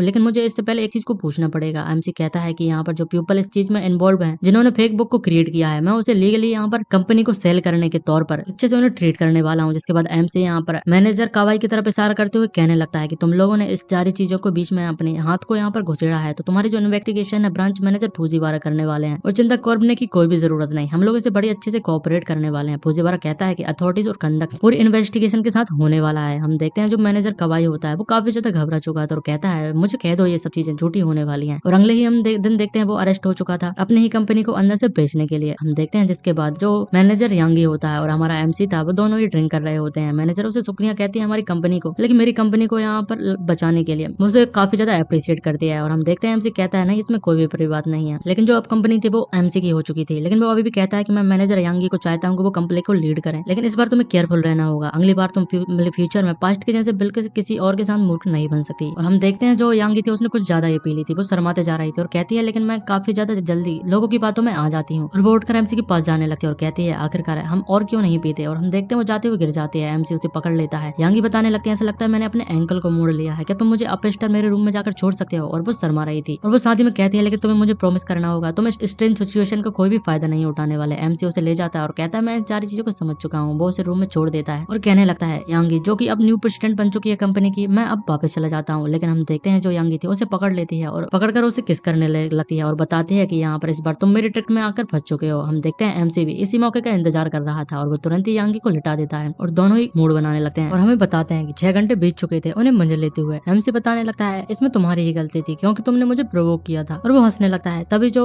मैनेजर होती है वो फिर से उसे प्रोवोक कर लेती है और हम देखते हैं एमसी काफी ज्यादा एक्साइटेड हो जाता है और उनका नेक्स्ट राउंड फिर से शुरू हो जाता है। लेकिन तभी सीन शिफ्ट होता है, हमें एमसी दिखाते हैं। एमसी को मिशन मिलता है कि तुम्हें आज के दिन खत्म होने से पहले 50 पेनीज को स्पेंड करना होगा और जो बोनस है उसे रैंडम तरीके से मिलने वाला है। जिसके बाद हमें एमसी जो था मैनेजर से कहने लगता है कि तुम इस बारे में क्या सोचती हो कि मैं कंपनी के अंदर और थोड़ा इन्वेस्ट कर देता हूँ। लेकिन जो मैनेजर होती है वो मना कर देती है। अब मतलब की प्रेसिडेंट हो चुकी है, हम उसे प्रेसिडेंट ही बुलाएंगे क्योंकि वो बताती है उससे पहले जो डैमेज हुआ है कावाई इंसिडेंट के दौरान उससे पहले रिकवर करना होगा। बाकी के बाद में जो अंदर की और भी जो लोग थे जो पकड़े नहीं गए हैं उन पे मुझे काफी ज्यादा ध्यान देना होगा। कंपनी के फाइनेंस परफॉर्मेंस पर मुझे बहुत कुछ चीजें करनी है, लेकिन मेरे पास काफी ज्यादा कॉन्फिडेंस है, मैं अकेले ही उसे रिकवर कर सकती हूँ और उसे नए लेवल तक भी ले जा सकती हूँ। जिसके बाद वो एमसी को किस करती है और कहने लगती है तुम्हारा बहुत बहुत शुक्रिया, और ये मेरा ग्रेटेस्ट तरीका है जो मेजर शेयर होल्डर है उसे रिपे करने के लिए। और वो काफी ज्यादा शर्माने लगती है और वहां से जाने लगती है। तभी एमसी को एक फोन आ जाता है, वो उसे उठाते हुए कहने लगता है यामागुची क्या हुआ कि जो आंट है वो हॉस्पिटलाइज हो चुकी है। वो हॉस्पिटल में चला जाता है। यामागुची उसका एक दोस्त है जिसकी जो मदर होती है वो हॉस्पिटलाइज हो जाती है। उसकी मदर बताती है कि अभी तक मुझे यहाँ पर कोई भी प्रॉब्लम नहीं थी, लेकिन अचानक से मुझे सिकनेस हो जाती है। एमसी बताता है चिंता करने की कोई भी जरूरत नहीं, ये बस सालों की थकावट है जो यहाँ पर अब साथ में निकल रही है। वो एप्पल को छीलते हुए बातें करते जा रहा था। तभी वो एमसी जो था उसके दोस्त से कहता है कि हम लोग यहाँ पर बचपन से ही दोस्त थे और मैं हमेशा यहाँ पर यामागुची के हाउस में, मतलब कि उसी दोस्त के हाउस में खाना खाने के लिए आया करता था और मैं एक्स्ट्रा ही खा लेता। उसका दोस्त भी हंस रहा था और वो आंट को एक एप्पल देने लगता है। एमपी सोचता है कि यहाँ पर दरअसल बात ये थी कि मैंने उसे इसलिए बुलाया था क्योंकि मैं हॉस्पिटल की जो फीस है उसके लिए कुछ पैसे मांगना चाहता था, लेकिन अभी अभी मुझे यहाँ पर न्यूज मिली है जो यूटो की कंपनी है उसमें काफी ज्यादा ट्रबल मचा हुआ है और उसकी यंगर सिस्टर भी अभी यूनिवर्सिटी स्टार्ट करने वाली है, तो मुझे लगता है ये इम्पॉसिबल होने वाला है। तभी एक नर्स और दो काफी ज्यादा यहाँ पर हट्टे कट्टे बंदे आ जाते हैं। नर्स कहने लगती है रूम नंबर 42, क्या ये यही रास्ता है? अब एक बंदा कहने लगता है यामागुची हमें तुम्हारे रूम्स को यहाँ पर इमीडिएटली मूव करने की जरूरत है, लेकिन तभी जो दोस्त है यामागुची वो वहाँ पर आ जाता है और कहने लगता है आखिरकार यहाँ पर क्या कर रहा है? मैंने कहा था कि मुझे हॉस्पिटलाइजेशन की जो फीस है वो कुछ दिन में चुका दूंगा, उसके लिए मुझे थोड़ा समय दो, हमें बाहर निकालने की कोई भी जरूरत नहीं। लेकिन नर्स बताती है हॉस्पिटल फीस हम लोगों को एक रेंट जो कैश है वो मिल चुका है कुछ समय पहले और आप लोगों को वीआईपी रूम में शिफ्ट कर दिया जाता है। जो पेमेंट है वीआईपी रूम की वो भी यहाँ पर सेटलमेंट हो चुकी है। जो बंदा था यामागुची वो शॉक्ड हो जाता है और वो कहने लगता है बन रहे। तो नर्स बताती है जो पेमेंट है वो हमने रिसीव कर लिया है और वो भी किसने की है? जो साथ में तुम्हारे जेंटलमैन खड़ा है उसने। और जो दो बॉडी बिल्डर थे वो हम देखते हैं यामागुची की मदर को लेकर जाने लगते हैं। वो लोग कहते हैं हम आपको सीधे यहाँ पर एक स्पेशल सर्विस के दौरान आपके वीआईपी रूम में शिफ्ट कर देते हैं। हम देखते हैं यामागुची की मदर भी काफी ज्यादा खुश हो जाती है और जो दोनों बंदे थे उसे अपने हाथों पर उठाकर ले जाने लगते हैं स्पेशल हॉस्पिटल रूम में। हम देखते हैं जो दोनों बंदे थे वो कहते हैं हम दो मतलब 24/7 आपकी सेवा में यहाँ पर हाजिर हैं और अपनी बॉडी को भी फ्लेक्स कर रहे थे। उसकी मदर इससे काफी ज्यादा खुश हो रही थी। तभी यामागुची कहने लगता है यूटो क्या मैं यहाँ पर सपना देख रहा हूँ या फिर कुछ? एमसी उसकी बातों को सुनते जा रहा था। यामागुची कहता है क्या यहाँ पर तुम मुझे थोड़ा पंच मार कर बता सकते हो कि मैं अभी सपने देख रहा हूँ कि नहीं? वो एमसी उसे थोड़ा पंच मारता है लेकिन इससे उसे काफी ज्यादा दर्द हो जाता है। एमसी कहता है कि ये पेनाल्टी है, तुमने मुझे यहाँ पर हॉस्पिटलाइजेशन की फीस के बारे में क्यों नहीं बताया था? क्या हम लोग दोस्त यहाँ पर बिल्कुल भी नहीं है? तो यामागुची हिचकिचाने लगता है और कहता है कि इसके बारे में मुझे यहाँ पर माफ कर दो। लेकिन एमसी कहता है चिंता करने की कोई भी जरूरत नहीं, अगर तुम्हारे पास जब पैसे की जरूरत हो तो तुम मुझसे आकर सीधा मांग सकते हो, क्योंकि जो आंट की ट्रीटमेंट है वो सबसे पहले प्योरिटी करती है। तो जिस वजह से हम देखते हैं यामागुची रोने लगता है और कहता है तुम्हारा बहुत बहुत शुक्रिया। सिस्टम नोटिफिकेशन देता है कि तुमने जो मिशन था उसे कंप्लीट कर लिया है और उसे आई ऑफ द रूलर के नाम का एक जो ट्रेट है वो मिल जाता है। वो एमसी सोचने लगता है आखिरकार ये बोनस किस तरीके का है, उसे समझ में नहीं आ रहा था। जिसके बाद हम देखते हैं वो हॉस्पिटल के अंदर हमें नेक्स्ट स्पेशल रूम में बताया जाता है जो उसी के रूम के बाजू में था। एक लड़की जिसका नाम कैसी यूनिवर्सिटी की स्टूडेंट या हमारा मीका होता है, वो कहने लगती है यंगर ब्रदर को क्या मुझे फोन लगाना चाहिए? वो उसके फादर से बात कर रही थी। वो फादर कहने लगता है नहीं नहीं, मेरी जो यूजुअल कंडीशन थी वो इतनी ज्यादा बुरी भी नहीं थी,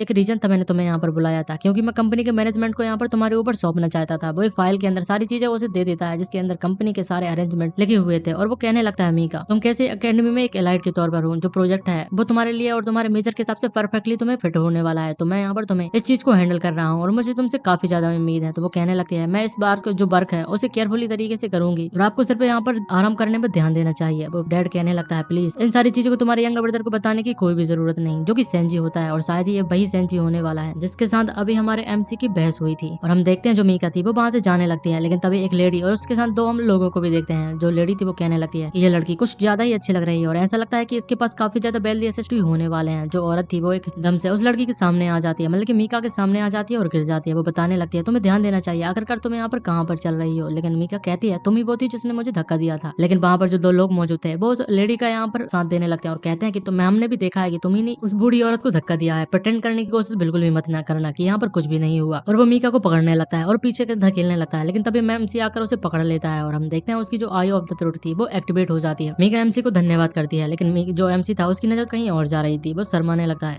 आगे हम देखते हैं जो ओल्ड लेडी थी वो उस लड़की का पैर पकड़ लेती है और जोर से चिल्लाकर कहने लगती है कोई तो मेरी मदद कर दो, इस लड़की ने मुझे काफी ज्यादा जोरों से धक्का दे दिया है। वो काफी ज्यादा जोरों से चिल्लाते जा रही थी। एमसी उसी को देखते जा रहा था। लड़की जो थी वो चिंता में पड़ जाती है और कहने लगती है इंडीड मैं बहुत ही ज्यादा जल्दी चल रही थी और शायद गलती से मैंने यहाँ पर आपको धक्का दे दिया होगा। लेकिन तभी एमसी कहता है अगर तुम एडमिट कर लोगी तो तुम उनके ट्रैप में फंस जाने वाली हो, क्या ऐसा नहीं होगा? लेकिन जो लड़की थी उसे ट्रैप के बारे में कोई भी आइडिया नहीं था। वो कहने लगती है एक ट्रैप, आखिरकार तुम्हारा इससे क्या मतलब है? एमसी सोचने लगता लगता है अगर मैं जब एक स्पेसिफिक पॉइंट पर फोकस करता हूँ तो मेरी स्किल ऑटोमेटिकली एक्टिवेट हो जाती है और वो उसी कारण से पता लगा सकता है। वो लड़की को बताता है जब तुम्हारी बॉडी और उस पर्सन की बॉडी 3 सेंटीमीटर के अंदर से थी टच करने से तो जो वूमन होती है वो ऑलरेडी यहाँ पर नीचे की तरफ गिरना चालू कर देती है। साथ ही में जो लोग उसकी मदद कर रहे हैं वो कैमरे से फोटो को लेकर एक ऐसे एंगल से फोटो खींच रहे हैं जिससे इस तरीके से दिखाई दे कि तो जो सारी गलती है वो तुम्हारी ही होने वाली है और किसी को पता ना लगे ये सारा सेटअप है। और एमसी बताता है ये परफेक्ट शूट होने वाला है सारे एंगल से और सारे व्यू से यही लगने वाला है कि जो सारी गलती थी वो तुम्हारी थी। तभी लड़की यहाँ पर कहने लगती है तो अच्छा ऐसी बात है तो मुझे क्या करना चाहिए। एमसी बताता है मैं तो बस ये सारी चीजें कैजुअली कह रहा था, लेकिन वो कहता है ऑनेस्टली ये उसी प्रकार के लोग हैं जो स्पेशलाइज्ड होते हैं इस तरीके के एक्शन में, मतलब कि किसी को भी फंसाकर उससे पैसे ईटने में। रिसेंटली क्या तुमने किसी को काफी ज्यादा गुस्सा दिला दिया है। लड़की सोचने लगती है और सोचते हुए बताने लगती है, मतलब कि जो आंटी थी जो नीचे गिरी हुई ओल्ड लेडी थी उससे कहने लगती है सॉरी मैम मैं तुमसे यहाँ पर गलती से टकरा गई हूँ। क्या तुम्हें ऐसा लगता है, लेकिन मैंने तुमसे तो यहाँ पर टकराया ही नहीं। जो लेडी थी वो चिल्लाकर कहने लगती है तुम कितने ज्यादा कावर्डली चाइल्ड हो, तुम अपनी गलती को यहाँ पर एक्सेप्ट भी नहीं करती। जो सिक्योरिटी कैमरा है हॉस्पिटल के उनके अंदर सारी चीजें रिकॉर्ड हो गई होंगी और तुम्हें क्या लगता है कि तुम बहाना मारकर यहाँ से जा सकती हो। लड़की कहती है कि हाँ आंटी मैं तुम्हारी बातों से पूरी तरीके से एग्री करती हूँ। जो सिक्योरिटी कैमरा है हमें उसे चेक कर लेना चाहिए, लेकिन जो रेगुलर कैमरा है वो फुटेज को इतने ज्यादा मिली सेकेंड में डिटेल्स नहीं कर सकते। लेकिन आजकल के जमाने में जो सॉफ्टवेयर है वो काफी ज्यादा एडवांस हो चुके हैं, उनके जरिए तुम फोटो को एनालाइज कर सकते हो और उन्हें तुम काफी ज्यादा स्लो मोशन में देख सकते हो जो कि 1000 सेकंड पर स्लो हो जाता है। और अगर ऐसा रहा तो जो सच्चाई थी वो सबके सामने आ जाएगी। जो लेडी थी वो थोड़ा पैनिक करना चालू कर देती है। तभी जो लड़की थी वो कहने लगती है जो सॉफ्टवेयर है वो वैसे तो काफी ज्यादा एक्सपेंसिव है, लेकिन जैसे कि मेरी ये गलती थी तो जो सारी कॉस्ट है मैं उसे कवर करने वाली हूँ इंक्लूडिंग जो तुम्हारा लॉस होने वाला है। लेकिन अगर इसमें जो सारी गलती है वो मेरी नहीं निकलने वाली तो जो सॉफ्टवेयर का कॉस्ट और कंपेंसेशन है वो। लेकिन तभी जो लड़की थी और उसके साथ ही थे वो वहां से भागने लगते हैं और कहते हैं हमें यहाँ से जल्दी से भाग जाना चाहिए। लड़की यहाँ पर काफी ज्यादा चालाक थी, वो कहती है जैसा कि मैंने सोचा था। तभी एमसी कहने लगता है क्या यहाँ पर सच में इतना हाई टेक्नोलॉजी का एडवांस सॉफ्टवेयर आज के जमाने में आ चुका है। लेकिन लड़की हंसते हुए कहने लगती है ये तो बस एक झूठी था, लेकिन प्रोबेबली ये उन लोगों को कन्विंस करने के लिए काफी ज्यादा अच्छा था। और दोनों ही यहाँ पर हंसने लगते हैं, जिसके बाद लड़की बताती है बाय द वे मेरा नाम यहाँ पर यामादा मीका है और तुम्हारा बहुत बहुत शुक्रिया मेरी मदद करने के लिए। एमसी कहता है मेरा नाम यूटो मासुमिया होता है। लड़की कहने लगती है मैं थोड़ी यहाँ पर जल्दी में हूँ तो मुझे अभी जाना होगा, लेकिन अगर तुम फ्री रहते हो तो जरूर से यूनिवर्सिटी में आना, मैं तुम्हें वहाँ पर जरूर से मिलूंगी। और वो वहाँ से जाने लगते हैं। एमसी कहता है तुम्हारा मुझसे इतनी कैजुअली तरीके से बात करना और मुझे यूनिवर्सिटी में इनवाइट करना, क्या तुम्हें बिल्कुल भी नहीं लगता कि मैं थोड़ा सस्पिशियस हो सकता हूँ। लेकिन एमसी इन बातों पर ध्यान नहीं देता। वो कहता है कि यहाँ पर ऐसा लगता है कि मेरे जो कनेक्शन है इन जैसे लोगों के साथ बिल्कुल भी नहीं है, लेकिन ऑलरेडी 6 बज चुके थे। तो वो अपने घर जाने के लिए तैयार हो जाता है। हमें बताते हैं यूटा का जो रेंटल अपार्टमेंट है वो वहाँ पर पहुंच जाता है और एक सोफा सेट पर बैठे हुए जो लाइव स्ट्रीम होता है उन्हें देखने लगता है। वो कहने लगता है लाइव स्ट्रीम को देखने में काफी ज्यादा एक्साइटमेंट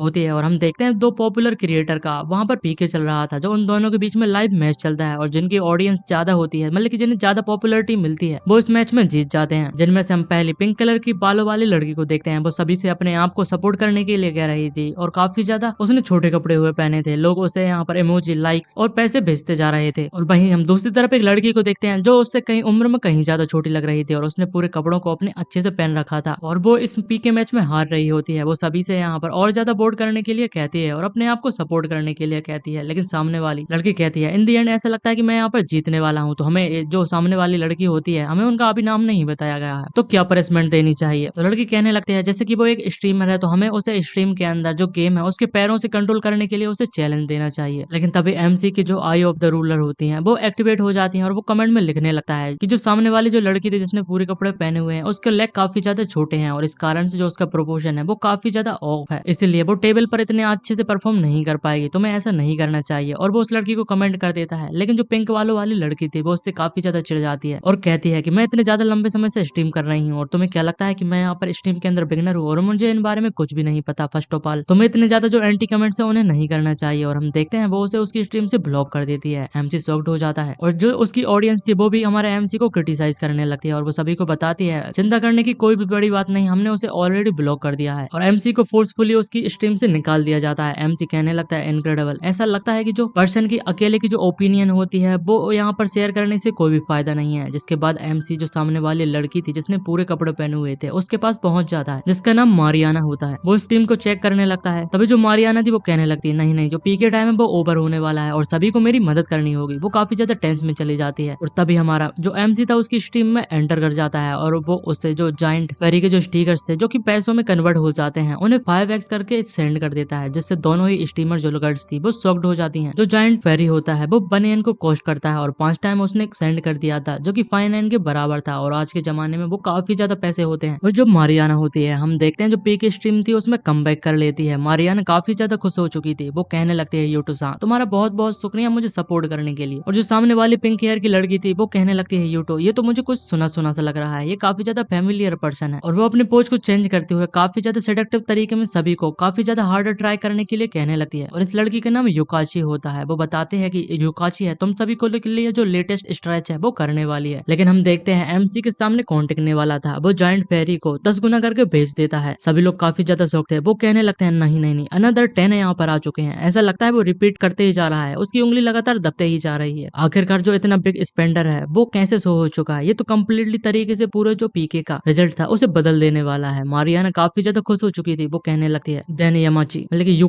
युकाची सॉरी युकाची नाम है उसका, तो ये टाइम हो चुका है तुम्हारे गेम पेनाल्टी के बारे में। जो युकाची थी वो काफी ज्यादा शॉक्ड हो चुकी थी और एमसी सोचने लगता है कि तुम्हें मुझसे पंगा नहीं लेना चाहिए था युकाची, तुम मेरी अपोलोजाइज के लिए वेट करना। और उसके मैसेज अभी तक उस तक नहीं पहुंच रहे थे। वो कहने लगता है कि तुम्हें इस चीज को करना ही होगा। और हम देखते हैं स्ट्रीम के अंदर जो युकाची होती है वो माफी मांगने लगती है यूटो से। वो कहती है मुझे माफ कर दो, मैंने यहाँ पर जो पेनल्टी है उसे एक्सेप्ट करने के लिए पूरी तरीके से तैयार हूँ। एमसी शॉक्ड हो जाता है और जब हम देखते हैं कि मारियाना ने उसे मैसेज किया था, वो कहने लगती है यूटो सा तुम्हारा पहले के लिए मुझे सपोर्ट करना काफी ज्यादा अच्छा लगा और उसके लिए काफी ज्यादा शुक्रिया, लेकिन तुमने यहाँ पर मुझे काफी ज्यादा पैसे जो है मेरे ऊपर खर्च कर दिए होंगे। अगर तुम चाहो तो मैं उन्हें कभी भी तुम्हें रिटर्न कर सकती हूँ। और बताती है अगर मैंने तुम्हें अपसेट कर दिया हो तो मैं तो जो सारा रिफंड है उसे भी कर सकती हूँ, तो तुम्हें चिंता करने की कोई भी जरूरत नहीं। एमसी सोचने लगता है रिफंड, क्या मैं इतना ज्यादा स्पीसियस हो चुका हूँ? एमसी कहता है नहीं नहीं इसमें कोई बड़ी बात नहीं, जो सारा पैसा है वो तुम्हारा होने वाला है और ये कोई ज्यादा बड़ा पैसा नहीं था। जिसके बाद मारियाना की जो लोकेशन होती है आईपी एड्रेस पर वो मुशाशी डिस्ट्रिक्ट होता है। मारियाना कहने लगती है क्या तुम यहाँ पर मुशाशी डिस्ट्रिक्ट में रहते हो, और अगर रहते हो तो क्या तुम मुझसे मिलना चाहते हो? मैं तुम्हें एक अच्छे से ट्रीट देने वाली हूँ एक थैंक यू गिफ्ट के तौर पर, तो तुम्हें क्या लगता है हमें मिलना चाहिए? एमसी सोचने लगता है कि ऐसा भी हो सकता है कि मैं टारगेटेड हो चुका हूँ क्योंकि मैंने काफी ज्यादा पैसों को वेस्ट कर लिया है बेल स्टीमर और जो डेस्परेट मतलब कि डेस्परेट होते हैं फैंस के लिए, तो इसमें कोई भी बड़ी बात नहीं है। लेकिन फ्री मील वो भी कोई और दे रहा हो तो ये कोई क्राइम नहीं है। वो बताता है कि मैं अपनी लोकेशन को भेज दूंगा। जिसके बाद हम मारियाना हाउस में देखते हैं, उसका हाउस काफी ज्यादा बड़ा और लग्जरियस लग रहा था। एक कमरे में बहुत सारे लेटेस्ट कलेक्शन के हैंडबैग्स दिखाए जाते हैं जो काफी ज्यादा एक्सपेंसिव लग रहे थे। एक लेडी बैठी हुई थी जो कहने लगती है ये किड जो है उसकी मोम उससे मिलने के लिए आए हैं, लेकिन वो कहीं और ज्यादा बिजी है और उसने मुझे पूरे दिन भर के लिए यहाँ इन दीवालों से बात करने के लिए छोड़ दिया है। क्या मैं उसे यहाँ पर बात करने के लिए कोई भी नहीं मिलने वाला? तभी वो लड़की वहां पर आ जाती है और ये और कोई नहीं बल्कि मारियाना होती है और कहने लगती है मेरी जो स्ट्रीमिंग जॉब है वो काफी ज्यादा लंबी समय तक लगी है। ऐसा लगता है कि अब मुझे जो मेरी मोम है उनसे काफी ज्यादा लंबे समय तक बात करनी होगी। मेरा जो काम है वो खत्म हो चुका है। और वो उसके मोम के पास आकर चिपक जाती है और कहने लगती है यहाँ पर कोई रास्ता ही नहीं है कि मैं अपनी जो बिलव्ड मोम है उन्हें अकेले छोड़ दूं। क्या मैंने यहाँ पर सही कहा? तो उसकी जो मदर थी वो कहने लगती है ऑनेस्टली तुम्हें इतना ज्यादा यहाँ पर काम करने की कोई भी जरूरत नहीं, क्योंकि जो तुम्हारी लिटिल पॉकेट मनी है वो मैं हर मंथ तुम्हें यहाँ पर भेज ही देती हूँ, तो तुम्हें इस सभी चीजों को करने की कोई भी जरूरत नहीं। और जो तुम्हारे गले में नेकलेस पड़ा हुआ है जो एक ब्रांड न्यू है, इसकी कॉस्ट 43 यान होती है और तुम स्ट्रीमिंग की जो मनी है उसके बलबूते पर लाइफ टाइम में इसे कभी भी नहीं खरीद पाओगी। लेकिन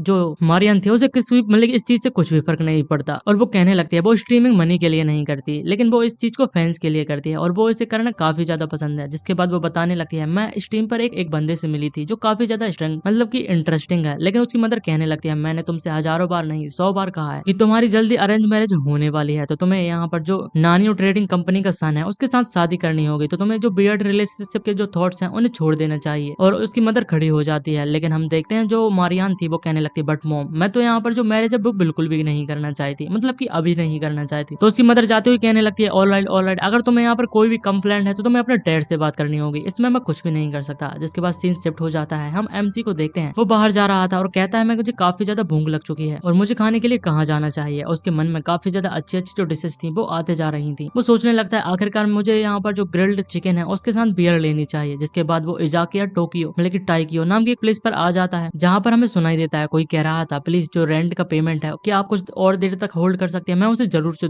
चुका दूंगा। एक हम आदमी को देखते हैं वो किसी से रिक्वेस्ट कर रहा था। वो बताता है कि जो सेल्स है अभी काफी ज्यादा डाउन चल रही है, इसलिए मैं जो प्रॉपर्ली तरीके से रेंट है उसे पे नहीं कर सकता। सामने हम देखते हैं उस प्रॉपर्टी की लैंड लेडी खड़ी हुई थी। वो बताती है मैं तुम्हें यहाँ पर कह रही हूँ मैं वेट करने के लिए तैयार हूँ, लेकिन ऐसा नहीं है कि मैं यहाँ पर कोई चैरिटी चला रही हूँ, मुझे भी पैसे की जरूरत पड़ती है। अगर तुम रेंट को पे नहीं कर सकते तो तुम्हें इस प्लेस को छोड़कर चला जाना चाहिए, और जैसे कि तुम रेंट को पे नहीं कर सकते तो हमें जो किचन के इक्विपमेंट है उन्हें सीज करना होगा। लेकिन वो बंदा घबरा जाता है और कहता है नहीं नहीं ऐसा मत कीजिए। लेकिन हम देखते हैं लैंड लेडी अपने आदमियों से कहती है चिल्लाते हुए जो कुछ भी तुम्हें मिले वो सारी चीज तुम्हें उठला जाना चाहिए। लेकिन वो आदमी उन्हें समझाने की कोशिश करता है और कहता है हमारा जो ग्रिल्ड है उसमें स्पेशल ऑर्डर के साथ बनाया गया है और इसकी जो कॉस्ट है वो काफी ज्यादा है, लेकिन जो रेंट है वो सिर्फ 150 सेंट है। तो ये मुझे बिल्कुल भी समझ में नहीं आ रहा। लेकिन हम देखते हैं जो आदमी थे उसे धक्का देते हैं और कहते हैं अगर हम इस चीज को बेच भी देंगे तो हमें कुछ ज्यादा पैसा नहीं मिलने वाला, ये तो तुम्हारा शुक्रिया होना चाहिए कि हम सारी चीजों को उठाकर लेकर नहीं जा रहे। वो आदमी गिरने वाला था लेकिन एमसी तभी वहां पर आ जाता है और उस बंदे को पीछे से पकड़ लेता है। हम देखते हैं वो बंदा बहुत ज्यादा कोशिश करने के बाद भी उसकी बॉडी को मूव नहीं कर पा रहा था। वो काफी ज्यादा टेंस में आ जाता है। एमसी उससे कहता है क्या तुम यहाँ पर टेनेट स्पेस के ओनर हो, आखिरकार तुम्हें कितने ज्यादा इस शॉप के लिए पे करने की जरूरत है? वो सारे पैसे मैं चुकाने वाला हूँ। जो औरत थी वो कहने लगती है आखिरकार तुम कौन हो और उसकी बदल तुम पे करने वाले हो, लेकिन आखिर ऐसा क्यों करने वाले हो? वो बताती है कि जब से मैंने जो रेंट रखा था उसे काफी ज्यादा लो रखा था क्योंकि मैं काफी ज्यादा काइंडनेस माइंड वाली पर्सन हूँ, लेकिन मैंने तुम्हें यहाँ पर जो स्टोर है उसे भी ओपन करने दिया था। जिसके बाद वो कहने लगती है लेकिन तुम्हें यहाँ पर पता है कि जो सारी प्लेसेस है यहाँ की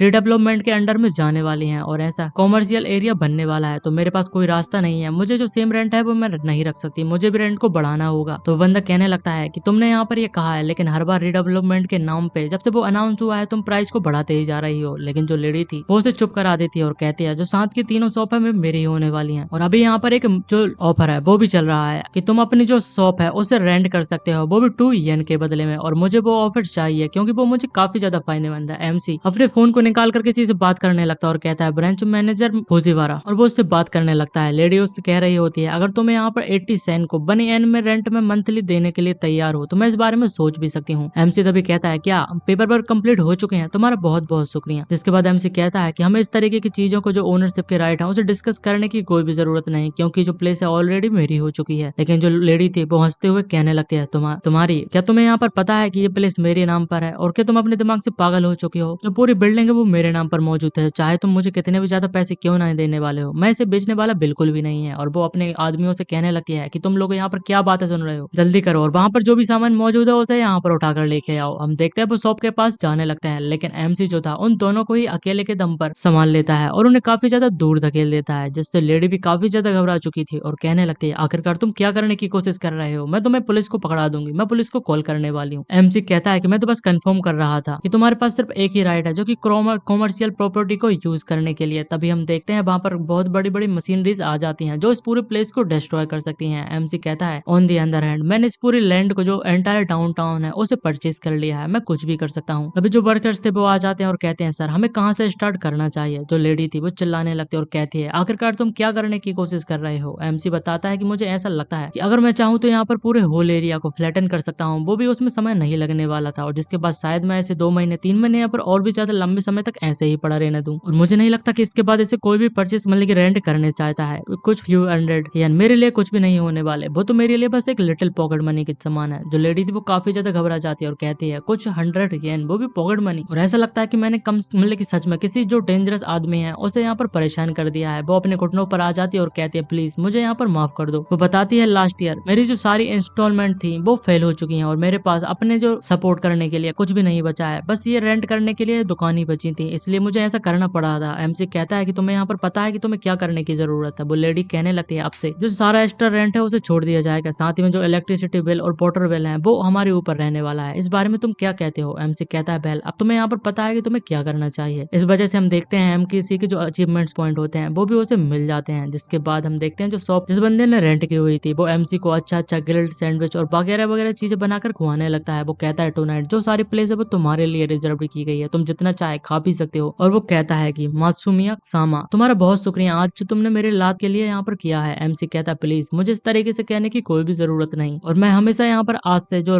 रात के टाइम है नाइट ब्रिड्स के लिए यहाँ पर आने वाला हूँ क्योंकि यहाँ का जो टेस्ट है वो काफी ज्यादा अच्छा लगता है। एमसी की बातों को सुनने के बाद जो बंदा था वो कहने लगता है जैसा मैंने सोचा था कि तुम मेरे टेस्ट को समझते हो यहाँ पर। वो साथ में काफी ज्यादा खुश हो चुका था। वो बताता है कि मैं अपनी तारीफ नहीं कर रहा हूँ लेकिन जो हमारी सीक्रेट रेसिपी है वो हमारे डेकेट से फैमिली में पास डाउन की गई है, जो रेंट इशू नहीं होता। मैं मेरे बिजनेस पे काफी ज्यादा मेहनत कर सकता हूँ और अभी जैसे कि रेंट नहीं रहा है तो मैं मेरे बिजनेस को और आगे तक ले जा सकता हूँ। लेकिन तभी वहां पर कोई आ जाता है और कहता है कि मुझे एक मिनीलियन ने इनवाइट किया है और वो भी यहाँ पर याकीटोरी खाने के लिए। एमसी यहाँ पर खाते जा रहा था। हम देखते हैं वो और कोई नहीं बल्कि मैनेजर यांगी होती है। वो कहने लगती है बेल ये खाना काफी ज्यादा डिलीशियस है। एमसी सोचने लगता है अगर मैं इसे बताऊंगा कि जो याकीटोरी है वो यहाँ की बिलियंस ऑफ बर्थ में पड़ी है तो वो कैसे यहाँ पर रिएक्ट करने वाली होगी। लेकिन जो मेन मिशन है वो मुझे बता रहा है कि मैं किसी भी जो प्रो गिलेबल पीपल है उसे उसे डिटेक्ट कर सकता हूँ। मतलब कि उसके जो अचीवमेंट को पॉइंट प्रूव कंप्लीट करने के लिए उसे एक स्किल मिल जाती है, जिस पर वो किसी भी झूठ बोलने वाले या फिर किसी को भी ट्रिक स्कीमिंग करने वाले बंदे को पकड़ सकता है। हम देखते हैं वो उस मैनेजर यांगी के पास जाकर स्मेल करने लगता है। वो कहता है कि मुझे यहाँ पर किसी भी तरीके का जो स्कैम है वो नजर नहीं आ रहा है। तो यांगी कहने लगती है, आखिरकार तुम क्या कर रहे हो? आउटसाइड में हम मौजूद हैं, यहाँ पर बहुत सारे लोग हैं, तुम्हें स्टॉप कर देना चाहिए ऑलरेडी। और वो शर्माते जा रही थी। साथ ही में वो एमसी कहती है, अगर तुम्हें ये स्मेल इतनी ज्यादा पसंद है तो हम कुछ जाकर घर पे यहाँ पर कर सकते हैं। तो एमसी उससे कहने लगता है कि एक रीजन था मैंने तुम्हें आज यहाँ पर इनवाइट किया था। बताता है क्योंकि मैं एक न्यू कंपनी को स्टार्ट करने वाला हूँ और इसमें मुझे तुम्हारी जरूरत है कुछ चीजों को सेटअप करने की और ऑफिस को डिसाइड करने की। जो प्रिपरेशन था कंपनी की वो तुम्हारे ऊपर होने वाला है। तो एमसी मतलब जो लड़की थी वो बताने लगती है, तुम्हारा ये मतलब कि मैं सेक्रेटरी होने वाली हूँ? ऑफ कोर्स ये मेरे लिए कोई भी बड़ी बात नहीं है। आगे वो बताती है, बाय द वे किस टाइप के बिजनेस को तुम यहाँ पर करने वाले हो जिसमें तुम्हें ऑफिस की और वगैरह चीजों की जरूरत पड़ेगी? तो बताता है कि मैंने अब इस चीज में डिसाइड नहीं किया है, लेकिन मैं सोच रहा हूँ जो इन्वेस्टमेंट कंपनी है शायद उस पर यहाँ पर काम करूँ। उसके लिए मुझे हेडक्वार्टर्स बनाने के लिए काफी ज्यादा अच्छी लोकेशन की जरूरत होगी, जितनी ज्यादा अच्छी उतनी ज्यादा बेहतर। एमसी सोचने लगता है, आज सडनली मुझे एक आइडिया आ चुका है। जो मियाओ मियाओ सैन थी वो मेरे रास्ते में पड़ने वाली है जब मैं हेडक्वार्टर बिल्डिंग जाने वाला हूँ, और मैं उसकी मदद भी कर सकता हूँ, जिस वजह से मुझे काफी ज्यादा बोनस इफेक्ट भी मिलने वाले हैं। वो खुश लग रहा था। तभी हम देखते हैं जो मैनेजर थे वो कहते हैं, ये भी काफी ज्यादा अच्छी बात है। आई एम सॉरी, मतलब कि मैनेजर नहीं है, वो एक प्रेसिडेंट बन चुकी है और मैंने जो करंट कंपनी है वो स्टार्ट की थी, इसलिए मुझे काफी ज्यादा एक्सपीरियंस है और मुझे प्रोडक्ट और वगैरह फाइंड लोकेशन को फाइंड करने में कोई भी प्रॉब्लम नहीं होने वाले। एमसी कहता है, लेकिन तुम्हें मनी को वेस्ट करने की कोई भी जरूरत नहीं। ऑलराइट, क्या तुम समझ चुकी हो? क्योंकि जो चीजें हैं यहाँ से और भी ज्यादा एक्सपेंसिव होने वाली हैं। हम देखते हैं तभी जो मैनेजर थी वो शॉपकीपर से कहते हैं ये सारा सामान को यहाँ पर हटाने के लिए, लेकिन एमसी कहता है आखिरकार क्यों? हम देखते हैं वो लोग घर पर आ जाते हैं और आते ही उन लोगों का जो माहौल है वो बनने लगता है और मैनेजर कहने लगते हैं, हॉनेस्टली मैं काफी ज्यादा यहाँ पर मेहनत कर रही थी इस कंपनी को तुम्हारे लिए मैनेज करने के लिए, लेकिन तुम किसी और लड़की के साथ यहाँ पर मुझे चीट करने की कोशिश कर रहे हो। एमसी बताता है, नहीं ऐसी कोई बात नहीं है, लेकिन लड़की बताती है कि तुम्हारे अंदर से किसी और के परफ्यूम की स्मेल आ रही है, तुम मुझे बुद्धू नहीं बना सकते। आगे वो बताती है, मैं और भी ज्यादा तुमसे नहीं पूछने वाली, बस इतना यहाँ पर बता दो कि जब तुम्हें मदद करने मतलब की जरूरत पड़ने वाली है तो तुम्हें मुझे ही फोन करना होगा। मैं उन सारी चीजों को यहाँ पर अच्छे से ध्यान रख लूंगी। क्या तुम इस चीज को समझ चुके हो? वो एमसी कहता है, ऑफ कोर्स मैं इन सारी चीजों को समझ चुकी हूँ। जिसके बाद वो प्लेस पर जाने के लिए तैयार हो जाते हैं, लेकिन हमें दिखाते हैं उसका पीछा और कोई कर रहा था और एमसी की जो स्किल थी आई ऑफ द रूलर वो एक्टिवेट हो जाते हैं। एमसी को समझ में आ जाता है कोई उसको डिस्टेंस से फॉलो करने की कोशिश कर रहा है और इसी के साथ ये पार्ट एंड हो जाता है। वीडियो अच्छी लगी हो तो लाइक एंड सब्सक्राइब जरूर से कर दीजिएगा। इस वीडियो में मैंने 1 to 8 के जो सारे चैप्टर्स हैं उन्हें एक्सप्लेन कर दिया है और आगे के चैप्टर्स जो है वो अभी रिलीज नहीं हुए हैं। रिलीज होते ही मैं उन्हें भी आज एक्सप्लेन कर दूंगा अगर इस वीडियो को अच्छा यहाँ पर रिस्पॉन्स मिलता है तो, नहीं तो मैं तो वैसे भी कल एक न्यू मानवा को एक्सप्लेन करने वाला हूँ। तो वीडियो को दबा के लाइक कीजिएगा और कमेंट करना मत भूलिएगा। जितनी ज्यादा लाइक कमेंट मिलेंगी उतनी ही ज्यादा अच्छा लगेगा। तो keep supporting me. Thanks for watching.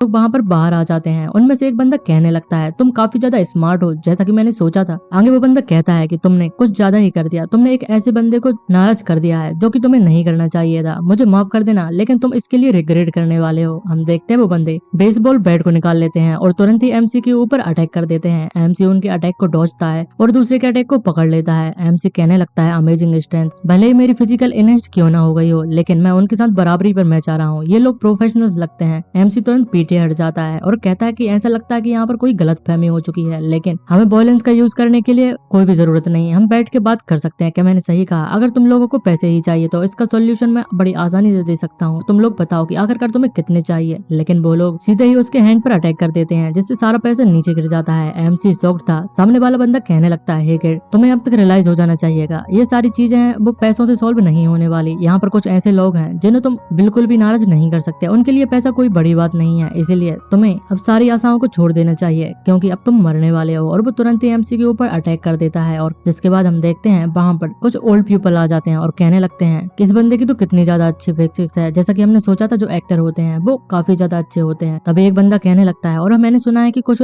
Movie की शूट के लिए उन्हें एक्स्ट्रा लोगों की जरूरत थी, इसलिए हम लोग यहाँ पर आ चुके हैं और वो लोग तो हमें पैसे भी देने के लिए तैयार है। हम देखते हैं वो और कोई नहीं बल्कि मायूमी होती है जो कि अभी तक गई नहीं होती है। वो बताती है, ऑफ कोर्स मैं तुम लोगों को एडवांस में पैसे देने वाली हूँ, हर एक बंदे के लिए एक सेन हो जाने वाला है, सभी लोग लाइन पर लगा लो। एमसी शॉक्ड हो जाता है और कहने लगता है, मायूमी आखिर यहाँ पर क्या कर रही है? मायू अपने पैसों को ऊपर उछाल देती है और सभी से कहने लगती है कि तुमने मुझे बुद्धू बनाने की कोशिश की, लेकिन ये इतना आसान बिल्कुल भी नहीं था। ओल्ड पीपल थे वो काफी ज्यादा खुश लग रहे होते हैं। वो कहते हैं, अगर हमें इतना ज्यादा पैसा मिलने वाला है तो हमें एक्टिंग भी काफी ज्यादा अच्छी करनी पड़ेगी। और साथ ही में वो उस विलन के साथ फोटो भी खिंचा रहे थे, लेकिन वो विलन जो था वो काफी ज्यादा गुस्से में आ जाता है और बहुत ही ज्यादा फ्रस्ट्रेटेड होते जा रहा था। तभी एमसी कहता है, अगर तुम्हारे पास पास पैसे हो तो तुम स्ट्रॉन्गेस्ट फोर्स को भी गैदर कर सकते हो। आखिरकार अब तुम क्या चाहते हो, क्या तुम गिव अप करने वाले हो कि नहीं? तभी हम उन विलन में से एक बंदे को देखते हैं जो एक ग्रैंड माँ को पकड़कर रोने लगता है और कहता है, ग्रैंड माँ तुम तो बस मेरी ग्रैंड माँ जैसी लग रही हो। तो ग्रैंड माँ कहती है, अगर तुम चाहो तो तुम मुझे भी ग्रैंड माँ बोल सकते हो। लेकिन उनका बॉस कहता है, आखिरकार तुम क्या कह रहे हो, हमें यहाँ से चलना चाहिए। हम देखते हैं वो तीनों ही वहां से भाग जाते हैं। तभी एक जो ओल्ड वुमन थी वो कहने लगती है, वो तो पहले से ही जा चुके हैं, क्या फिल्म जो थी वो खत्म हो चुकी है? तो मायूमी उन्हें बताती है, सॉरी, जो आज का शूट था वो खत्म हो चुका था, मैं तुम्हें दोबारा से ज्वाइन करने का चांस जरूर से दूंगी। और उनको भी पैसे देकर वहां से भगा देती है। लेकिन एमसी सोच रहा था, आखिरकार इन लोगों को किसने हायर किया होगा और इन सभी के पीछे कौन होगा जो मेरे ऊपर अटैक करवाना चाहता है। जिसके बाद हम बैंक के अंदर देखते हैं, जो सेक्रेटरी थी वो वहां पर आ जाती है और कहती है, आज मुझे कुछ ज्यादा ही स्लीप आ रही है और मैं तो आज लेट होते होती हुई बच गई। लेकिन अभी पीछे से कोई चिल्लाने लगता है, आखिरकार तुम इतने ज्यादा अलाल क्यों हो चुकी हो, तुम्हें काम करना चाहिए। हम देखते हैं दो बंदे वहां पर आ जाते हैं, जिनमें से एक बंदा कह रहा था, आखिरकार एक बैंकर के लिए उसको क्लीन अपीयरेंस और डिसिप्लिन जो बिहेवियर होता है वो सबसे ज्यादा एसेंशियल होता है, उसे उस चीज को मेंटेन करके रखना चाहिए। लेकिन आखिरकार तुम देखो, या जो कस्टमर है वो तुम जैसे एक औरत को देखने के बाद वो सेफ्टी फील कर पाएंगे कि उन्हें इस बैंक में जो सारा का सारा पैसा है उसे डिपॉजिट करना चाहिए। तभी हम देखते हैं एक और बंदा कहने लगता है, जो बैंक काउंटर की इमेज होती है वो बहुत ही ज्यादा क्रूशियल होती है, तुम्हें उस चीज को बैंक के रिप्रेजेंटेटिव के तौर पर अंडरस्टैंड करना होगा। तभी एक और बंदा कहता है, आजकल के जो यंग पीपल हैं उनके पास कोई सेंस ऑफ कन्वेक्शन तो बिल्कुल भी नहीं है। लेकिन जो सेक्रेटरी थी वो कहने लगती है, आखिरकार ये लोग कौन है, उसे तो कुछ समझ में भी नहीं आ रहा था। तभी फुजीवारा वहां पर आ जाता है और कहता है कि वो लोग तुम लोग हो जो यहाँ पर बैंक की रेपुटेशन को बिगाड़ने की कोशिश कर रहे हो और यहाँ पर बैंक के एंट्रेंस गेट पर बहुत ही ज्यादा कमोशन पैदा कर रहे हो। और जो इस लड़की का नाम नात्सुकी होता है। तभी जो फुजीवारा था उससे कहने लगता है कि मुझे जरा इन लोगों को इंट्रोड्यूस करने दो। जिसके बाद वो बताता है कि ये लोग वाइस प्रेसिडेंट है यामादा डेवलपमेंट बैंक का, जिसके बाजू में जो पर्सन है वो मैनेजर सातो है और उसके बाजू में जो पर्सन है वो एशिया डिवीजन की जो मॉर्गन बैंक है उसका हेड मौजूद है। जो पर्सन उसके बाजू में मौजूद है वो भी किसी एबीसी ट्रस्ट बैंक से होता है। सभी लोग काफी ज्यादा बड़े आदमी होते हैं। जो नात्सुकी थी वो कहने लगते हैं, ये सभी लोग बिग फाइनेंशियल बिग शॉट हैं इस वर्ल्ड को, जो सभी लोग एक साथ यहाँ पर गैदर हुए हैं, आखिरकार वो लोग क्या चाहते हैं। जिसके बाद फुजीवारा कहने लगता है, ये तुम लोगों के जैसे नहीं है जो अपनी पोजीशन का गलत इस्तेमाल करते हैं और दूसरों के लिए गेट बैंक के गेट के ऊपर एंट्रेंस के पर ही काफी ज्यादा प्रॉब्लम क्रिएट करते हैं। तुम लोगों को यहीं पर रुकना चाहिए, तुम लोगों को वीआईपी रूम में जाकर ये सारी चीजें बातें करनी चाहिए। और मैं तुम्हें जल्दी, जो मासूमी सामा है वो यहाँ पर आने वाले हैं और अगर वो यहाँ पर आते हैं तो मैं तुम लोगों को बता दूंगा, लेकिन जब तक तुम्हें वेट करना होगा। तभी उनमें से एक बंदा कहने लगता है, मुझे तो लगता है जो ब्रांच मैनेजर फुजीवारा है वो अपने आप को यहाँ पर मजे ले रहा है, हमें इंतजार कराकर वो सिर्फ मजे लेना चाहता है। और जो मासूमी है वो आज यहाँ पर नहीं आने वाला और वो ना ही हम लोगों को इंट्रोड्यूस कराने वाला है। सभी लोग इस चीज को लेकर काफी ज्यादा गुस्से में आ जाते हैं और कहते हैं, हम लोगों ने काफी ज्यादा उसे दिन रात खोजा है, लेकिन जो मासूमी सामा है वो अभी तक नहीं मिला। और जो नात्सुकी थी वो भी समझ जाती है कि जो लोग मासूमी सामा को यहाँ पर मिलने के लिए आए हैं। जिसके बाद फुजीवारा उसके सामने एक बंदा होता है जो कहता है कि तुम भी यहाँ पर पर्सनल ट्रेनिंग हो, जो स्टाफ यहाँ पर मौजूद है, तो तुम्हें भी नहीं लगता कि ये सारी जो रेयर अपॉर्चुनिटी है वो तुम्हें भी यूज करना चाहिए। तो फुजीवारा कहने लगता है, नात्सुकी ये सही बोल रहे हैं, तुम्हें भी यहाँ पर असिस्टेंट बेनार्थ मैनेजर तुम्हें यहाँ पर मौजूद हो तो तुम्हें भी इन लोगों से प्रॉपरली लर्न करना होगा। तो नात्सुकी उनके सामने झुक जाती है और कहती है, तुम लोग प्लीज मुझे यहाँ पर गाइड करना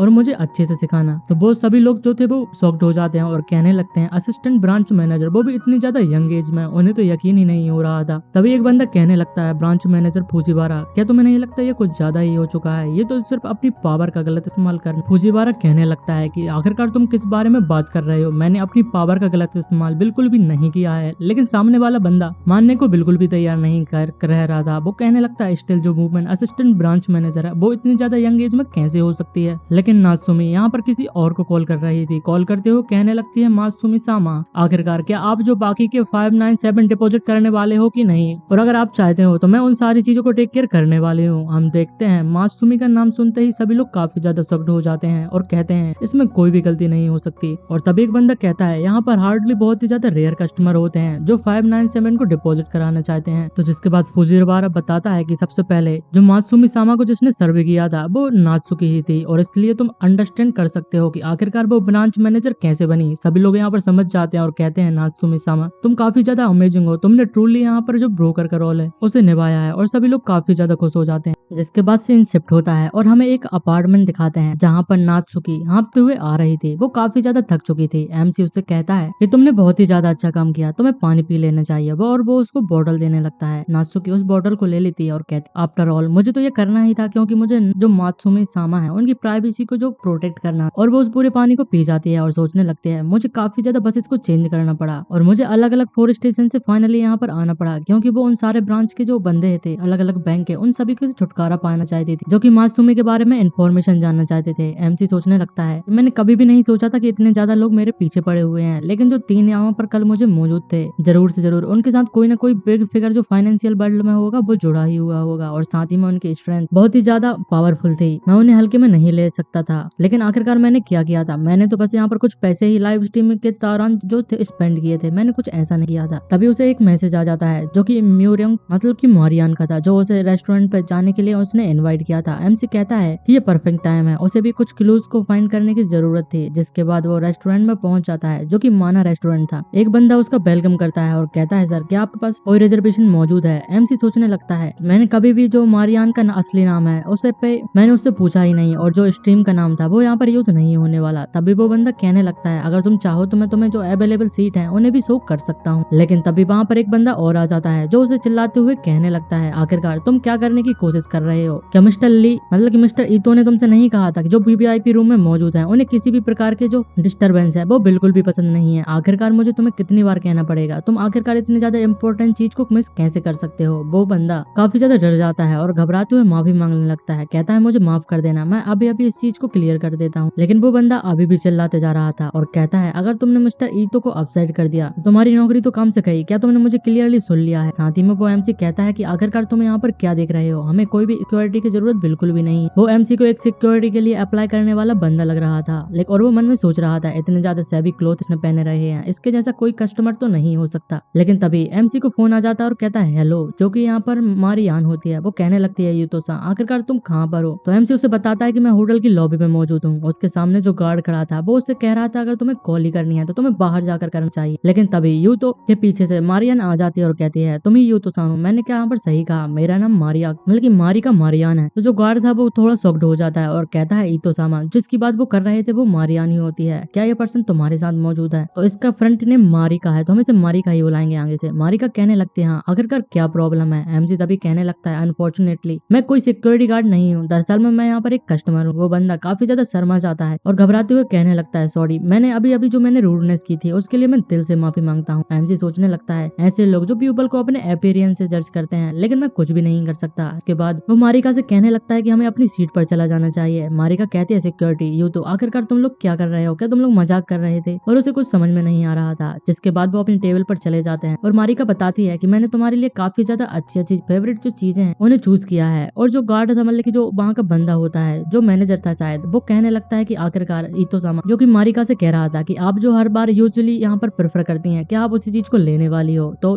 मारिका कहने लगती है हाँ मैं उसी चीज को लेने वाली हूँ। और वो आगे यूतो से पूछने लगती है आखिरकार तुम क्या खाने वाले हो? यूतो कहता है कि मुझे यहाँ पर इस बारे में कुछ भी नहीं कहा, लेकिन नहीं पता, जो कुछ भी तुम मंगाने वाली हो मैं वो ही खाने वाला हूँ। तो मारिका भी खुश हो जाती है और कहती है कि तुम मेरे बेनिफिशियर हो तो इसलिए मैं तुम्हें यहाँ पर अच्छे से खाने खिलाने वाली हूँ। लेकिन एमसी उस बंदे से कहने लगता है कि यहाँ पर इस जैसी प्लेस पर कभी नहीं गया हूँ, तो मेरे लिए भी सेम खाना लेकर आओ जैसे कि उसके लिए तुम लेकर आने वाले हो। तो वो बंदा सोचने लगता है जैसे मैंने सोचा था, ये तो बस एक पुअर गाय है। जिसके बाद वो मारिका से कहने लगता है क्या आपको जो यूजुअल वाइन है वो भी यहाँ पर चाहिए? तो मारिका कहने लगती है पहले यूतो सा आखिरकार तुम कौन सी वाइन प्रेफर करते हो? तो यूतो कहने लगता है कि मुझे यहाँ पर वाइन पीने की कोई भी जरूरत नहीं, क्योंकि मुझे बहुत ज्यादा पसंद नहीं आती, लेकिन तुम कार्बोनेटेड ड्रिंक होती हैं उन्हें लेकर आ सकते हो। तो जो बंदा मौजूद था वो कहने लगता है कि सर प्लीज हमें माफ कर देना, हम किसी भी कस्टमर को यहाँ पर कार्बोनेटेड वाटर यहाँ पर मतलब की जो ड्रिंक्स होती हैं उसे ऑफर नहीं कर सकते। लेकिन ये काफी ज्यादा रेयर है कि कोई कस्टमर यहाँ पर सोडा को एक वाइन के ऊपर रखना चाहता है, मतलब कि वाइन सभी लोगों को काफी ज्यादा पसंद होती है, वाइन को छोड़कर कोई भी सोडा बिल्कुल भी नहीं पीता। आप तो बिल्कुल एक नेशनल ट्रेजर के जैसा जी रहे हो। तभी वो कहने लगता है क्या तुम्हारे पास है या कि नहीं, तुम सीधे यहाँ पर बताओ। तो वो बंदा कहने लगता है अगर कस्टमर यहाँ पर चाहता है तो हम उसे सर्व कर सकते हैं। और वो वहाँ से जाने लगता है। जाते हुए सोचता है कि मिस्टर ईतो का जो टॉय है वो काफी ज्यादा ऑल माइटी और हाई यहाँ पर अपने आप को महसूस कर रहा है। और तभी हम देखते हैं उसके बाजू में 2 कपल और मौजूद होते हैं। वो उन्हें देखकर कहने लगता है यहाँ पर ये बंदा मौजूद है, आखिरकार इसके अपीयरेंस से क्या प्रॉब्लम है? आजकल के जो सारे कस्टमर हैं वो काफी ज्यादा बैड आते जा रहे हैं। लेकिन हम देखते हैं वो बंदा चारों ओर नजरें फैला रहा था, कहने लगता है आखिरकार मुझे यहाँ पर आसपास कोई ब्यूटीफुल वुमन मिल सकती है कि नहीं। अभी उसकी नजर मारिका पर पड़ जाती है और कहने लगती है इस गर्ल की जो लुक है वो काफी ज्यादा क्यूट लग रहे हैं। हम देखते हैं वो अपनी जो वाइफ थी उससे कहने लगता है हनी हमें एक अनदर राउंड को यहाँ पर कर लेना चाहिए। वो कहती है क्या तुम मुझे यहाँ पर वो करने के लिए फिर से यहाँ पर कह रहे हो। जिसके बाद हम देखते हैं यूतो के पास जो उनकी सर्विंग थी वो वहां पर आ जाती है जहाँ पर उन नॉर्थ सी किंग क्रैब बनाया हुआ था जो काफी ज्यादा एक्सपेंसिव और डिलीशियस फूड होता है। तभी मारिका अपने सीट से उठ जाती है और कहती है यूतो सा मुझे रेस्ट रूम जाने की जरूरत है, तुम आगे अपने यहाँ पर जो लंच है उसे एंजॉय कर सकते हो। तो एमसी भी कहता है कि तुम यहाँ पर जा सकते हो। तभी मारिका के जाने के बाद जो वहाँ पर फीमेल थी वो वहाँ पर एमसी के पास आ जाती है और कहने लगती है वाओ ये तो टॉप ग्रेड का किंग कर्व है, क्या मैंने सही कहा। और वो काफी ज्यादा सेडिक्टिव लुक देती जा रही थी और एमसी की तरफ देखते हुए कहती है ये काफी ज्यादा थिक है और साथ ही में इसे देखकर लगता है इसे खाना काफी ज्यादा सेटिस्फाइंग भी हो सकता है। तभी वो एमसी से कहने लगते हैं मिस्टर क्या मैं इसे यहाँ पर तुम्हारे साथ खा सकती हूँ। तो एमसी कहता है कि तुम कौन हो, मैं तुम्हें बिल्कुल भी नहीं जानता, तो मैं तुम्हें इसे खाने कैसे दे सकता हूँ। और साथ ही में कहता है इवन फर्स्ट क्लास जो होटल होते हैं वहाँ पर भी इस तरीके के जो पीपल हैं वो दूसरों को खाना खाने के लिए आ जाते हैं। तो जो फीमेल थी उसकी काफी ज्यादा बेइज्जती हो जाती है। वो चिल्लाकर कहने लगते हैं कि आखिरकार तुम्हें यहाँ पर इतने ज्यादा लोगों के ऊपर नीचे दिखाने की कोशिश कैसे कर सकते हो। और वो उसके ऊपर चिल्लाने लगती है और साथ ही में यूतू से कहती है आखिरकार तुम ऐसा क्यों नहीं कर सकते कि तुम उस किंग कर्व को काफी ज्यादा टाइटली पकड़ लो और अकेले से ही उसे पूरा खा लो जिससे कोई भी उसे ले ना ले। लेकिन तभी हम देखते हैं इसी बीच जो एमसी की जो टैनी होती है वो उसके पीछे लग जाती है। तब उसके बाद वो शर्माते हुए कहने लगते हैं आखिरकार तुमने मुझे यहाँ पर अपने बट को यहाँ पर टच क्यों किया। एमसी कहता है कौन मैं, लेकिन ऐसा मैंने कुछ भी नहीं किया। वो लड़की चिल्लाने लगती है और कहती है ऑफ कोर्स ये तुम ही तो, तुम्हें यहाँ पर बुद्धू बनने की कोशिश बिल्कुल भी नहीं करनी चाहिए। लेकिन एमसी कहता है ये लेडी मैं कसम खाता हूँ कि मैंने तुम्हें बिल्कुल भी टच नहीं किया। लेकिन जो लेडी थी वो उसे जबरदस्ती करने लगती है और कहती है अनबिलीवेबल तुमने मुझे सेक्सुअली हरेस किया है और साथ ही में तुम इसे मना करने की कोशिश कर रहे हो, वो भी मेरे मुंह के सामने ही। हम देखते हैं वो गिलास का पानी उठाती मतलब पानी का गिलास उठाती है और एमसी के मुंह के ऊपर मारने लगती है और चिल्लाती है कि तुम यहाँ पर बहुत ही ज्यादा गंदे हो। लेकिन एमसी उसे क्विकली डॉज कर लेता है और वो पूरा पानी एक नीचे बैठे हुए बंदे के ऊपर गिर जाता है जिस वजह से उसकी जो बिग थी वो निकल जाती है। तभी मारिका वहाँ पर आ जाती है और कहती है मिस तुम्हें नहीं लगता कि तुमने कुछ ज्यादा ही कर दिया और तुम काफी ज्यादा दूर जा चुकी हो, तुम्हें इतने ज्यादा फाल्स एक्यूजेशन लगाने की कोई भी जरूरत नहीं, मेरे फ्रेंड से तुम्हें जबरदस्ती करने की बिल्कुल भी जरूरत नहीं और तुम्हें उसे अभी की अभी माफी मांग लेनी चाहिए। लेकिन वो लड़की कहने लगती है अपोलोजाइज और मुझे माफी क्यों मांगनी चाहिए और तुम कौन होती हो मुझसे माफी मंगवाने वाली, ये वही बंदा था जिसने मुझे टच किया और मैं माफी क्यों मांगने वाली हूँ। साथ ही में वो कहने लगती है आखिरकार तुम्हें यहाँ पर अपोलोजाइज मांगने की डिमांड करने का जो हक है वो किसने दिया और आखिरकार तुम यहाँ पर कौन हो। साथ ही में वो कहती जा रही थी साथ ही में तुम अपने जो मेन प्रॉपर्टी है उसे यहाँ पर मैनेज नहीं कर सकती, तुम्हारी इतनी हिम्मत कैसे हुई मुझे इस तरीके से कहने की। तभी जो बंदा था वो सिक्योरिटी कैमरा को लेकर वहाँ पर आ जाता है और कहता है मैंने सारे सिक्योरिटी कैमरा को चेक कर लिया है जैसा कि आपने रिक्वेस्ट किया था और इसमें सारी की सारी इसी औरत की गलती है जिसने पहले यहाँ पर युद्ध को अप्रोच किया था। तो मारिका कहने लगती है क्या तुमने यहाँ पर सुन लिया। उस लड़की की बोलती बंद हो जाती है। तभी वो मुंह फोड़ते हुए कहने लगते हैं तो इससे क्या हुआ, पॉसिबली मुझे ऐसा लगता था कि उसने यहाँ पर टच किया होगा, ये तो यहाँ पर प्रॉब्लम भी हो सकती है, इसमें कोई भी बड़ी बात नहीं है। तुम्हें ऐसा लगता है कि तुम्हें मेरे जैसी लड़की जो इतनी ज्यादा प्योर है वो किसी को भी यहाँ पर जबरदस्ती फंसाने के लिए इस तरीके की ट्रिक को यूज कर सकती है, वो भी अपनी बॉडी का यहाँ पर इस्तेमाल करते हुए। लेकिन मैं यहाँ पर बिल्कुल भी माफी नहीं मांगने वाली। तो मारिका कहने लगती है फाइन फाइन मैनेजर सभी जो अप स्किल रेस्टोरेंट है उन्हें यहाँ पर तुरंत ही इन्फॉर्म कर दो कि इस जैसे जो पीपल है वो यहाँ पर ब्लैक मेल करने का अटेम्प्ट कर रहे हैं तो उन्हें अंदर बिल्कुल भी नहीं घुसने देना है और साथ ही में उन्हें पूरी तरीके से बैन कर देना चाहिए। तो वो बंदा भी तुरंत ही अरेंजमेंट इमीडिएटली प्रिपेयर करने लगता है। जो लड़की थी वो पूरी तरीके से घबरा जाती है और कहती है आखिरकार ये वुमेन कौन है जिसके पास इतनी ज्यादा पावर मौजूद है। अभी मारिका उसकी फोटो भी खींच लेती है। जो लड़की थी वो कहने लगती है क्या क्या तुमने जबरदस्ती मेरी यहाँ पर फोटो ली, आखिरकार तुम उसे क्या करना चाहती हो। मारिका कहती है मुझे लगा कि मुझे सभी सोशल मीडिया प्लेटफॉर्म पे तुम जैसे पीपल को बोर्न कर देना चाहिए कि ऐसा यहाँ पर कोई भी जबरदस्ती लोगों को फंसाने की कोशिश बिल्कुल भी ना करे और साथ ही में लोगों को यहाँ पर तुम जैसे पीपल से बचने की मदद मिल सके। तभी यहाँ पर वो एमसी से कहने लगते हैं यो तो पहले तुमने मेरी मदद की थी और इस बार मैंने जो फेवर है उसे रिपे कर दिया है, तुम्हें डेफिनेटली यहाँ पर जो नेम है मैं तुम्हारा पूरी तरीके से क्लियर कर दूंगी। लेकिन जो लड़की थी वो बहुत ही ज्यादा घबरा जाती है और कहने लगती है इससे तो मैं एक्सेप्ट बिल्कुल भी नहीं कर सकती, अगर मैं सभी रेस्टोरेंट से बैंड हो जाती हूँ तो आखिरकार मैं अलग अलग लोगों से आगे पैसे कैसे ले सकती हूँ। वो बहुत ही ज्यादा घबरा जा चुकी थी और उसे कुछ समझ नहीं आ रहा था कि उसे क्या करना चाहिए। लेकिन तभी उसके पीछे कोई आ जाता है और कहता है सॉरी मुझे माफ कर देना, मेरे फ्रेंड ने शायद कुछ ज्यादा पी ली है और इसीलिए कोई गलतफहमी हो चुकी है। हम देखते हैं वो उसी के साथ में बैठा हुआ बंदा था जो शायद उसका हस्बैंड है और कहने लगता है सिंस ये यहाँ पर अल्कोहल की वजह से कोई प्रॉब्लम हुई थी तो ये कोई बड़ी बात नहीं है और मुझे लगता है कि तुम्हें इसको बैन नहीं करने देना चाहिए, ये सिर्फ एक गलतफहमी थी और इसकी बदौलत मैं यहाँ पर माफी मांगता हूँ और वो भी तुमसे माफी मांगने वाली है। साथ ही में एपोलोजाइज के तौर पर मैं तुम्हें यहाँ पर आज की मील है उसके खाने का खर्च मैं देने वाला हूँ। हम देखते हैं उस बंदे का नाम सूतो था जो उस लड़की से कहने लगता है कि तुम्हें इनसे माफी मांगना चाहिए और तुम्हें यहाँ से निकल जाना चाहिए। हम देखते हैं भाई यूतो से माफी मांगने लगती है और कहती है मुझे यहाँ पर माफ कर देना है, ये मेरी गलती थी। तभी मारिका अपनी सीट पर बैठ जाती है, कहने लगती है आखिरकार तुम कौन हो, मैं तुम्हारे फेस को यहाँ पर बिल्कुल भी रिकॉग्नाइज नहीं करती, तुम यहाँ के तो बिल्कुल भी नहीं लगते। वो बंदा कहने लगता है मेरा नाम सूतो निजिमा है और मैं साउदर्न डिस्ट्रिक्ट से मौजूद हूँ, मैं यूजुअली यहाँ पर बहुत ही कम आता हूँ और कुछ टाइम मस्ती करने के लिए मैं यहाँ पर आता हूँ। जिसके बाद भाई यूतो से कहने लगते हैं यूतो सा उसने कहा कि वो आज के खाने का पेट करने वाला है, आखिरकार तुम्हें यहाँ पर क्या चाहते हो। तो वो मारिका से कहने लगता है कि तुम जो चाहो वो मंगा सकती हो, वैसे भी ये फ्री मील है तो मैं कुछ भी खाने के लिए तैयार हूँ। जिसके बाद हम देखते हैं मारिका कहने लगती है क्या तुम सच में मुझे आज की मील का पे करने वाले हो, आखिरकार हम जो चाहे वो मांग सकते हैं। तो वो बंदा कहने लगता है ऑफ कोर्स ये फ्री लंच है, तुम जितना चाहे उसे खा सकती हो, और वो एमसी की तरफ देखे जा रहा था। जिसके बाद हम देखते हैं मारिका एक बहुत ही ज्यादा एक्सपेंसिव वाइन को वहाँ पर मंगा लेती है और वो बंदा उन्हीं को देखे जा रहा था। वो कहता है जैसा मैंने प्लान किया था और मैंने जो चारा डाला था वो चारा यहाँ पर उसने खा लिया है और कुछ ही देर की बात है, मुझे कुछ चीजों को एडजस्टमेंट करने की जरूरत है। ऑल्दो एक बंदा जो रिच होता है और साथ ही में उसे जैसा चाहे उसे ट्रीट कर सकता है, उसे सब कुछ दिला सकता है और साथ ही में उसकी हर ख्वाहिश को पूरा कर सकता है, आखिरकार वो जैसे पुअर बंदे के सामने उसे कैसे छोड़ने वाली है। और वो उसका खुद की बात कर रहा था, ये चॉइस यहाँ पर ऑब्वियस है, वो कुछ ही देर में मेरे पास आ जाने वाली है, अगर वो बोल्ड मूवमेंट रहेगी तो वो तुरंत ही यहाँ पर आज रात के लिए मेरे साथ स्विच हो जाने वाली है, भले ही वो कितनी ज्यादा शर्मीली क्यों ना हो, लेकिन जो गेम है वो कुछ ही राउंड में मेरा होने वाला है। वो काफी ज्यादा कॉन्फिडेंट था, लेकिन तभी मारिका और रियो तो वहाँ से जाने लगते हैं। मारिका कहती है कि हमारे पास अभी भी टाइम बचा हुआ है और हमने अभी अभी खाना खाया है तो हमें यहाँ पर थोड़ा घूम के थोड़ा एंजॉय करना चाहिए। वो बंदा शॉक्ड हो जाता है और कहता है कि सीरियसली वो लोग ऐसा कैसे कर सकते हैं, मुझे गुड बाय किए हुए बिना वो कैसे जा सकती है। तो वो खुद ही यहाँ पर उनके सामने आ जाता है और कहता है मिस आखिरकार आप यहाँ पर बाहर वॉक करना चाहती हूँ और मैं भी बाहर जाना चाहती हूँ, तो ऐसा क्यों नहीं करते कि तुम मुझे यहाँ पर ज्वाइन कर लेती हूँ। लेकिन मारिका कहती है कि आखिरकार मैं तुम्हें ज्वाइन क्यों करने वाली हूँ। तो वो बंदा कहने लगता है कि हमें यहाँ पर कम से कम कॉन्टेक्ट इन्फॉर्मेशन को एक्सचेंज कर लेना चाहिए, लेकिन मारिका उसे भी मना कर देती है। तभी पीछे से एक बंदा आ जाता है जो कहता है सर आप यहाँ पर जा रहे हैं तो जो बिल है उसे आपको पे करना होगा, जो कि यहाँ पर 3 रैन और 20 सेन होते हैं। जिसे देखकर वो बंदा पूरी तरीके से शॉक्ड हो जाता है और कहता है एक सिंगल मील के इतने ज्यादा पैसे कैसे हो सकते हैं। तो मारिका कहने लगती है यहाँ पर स्टार्टिंग से मुझे पता था कि तुम एक स्पंग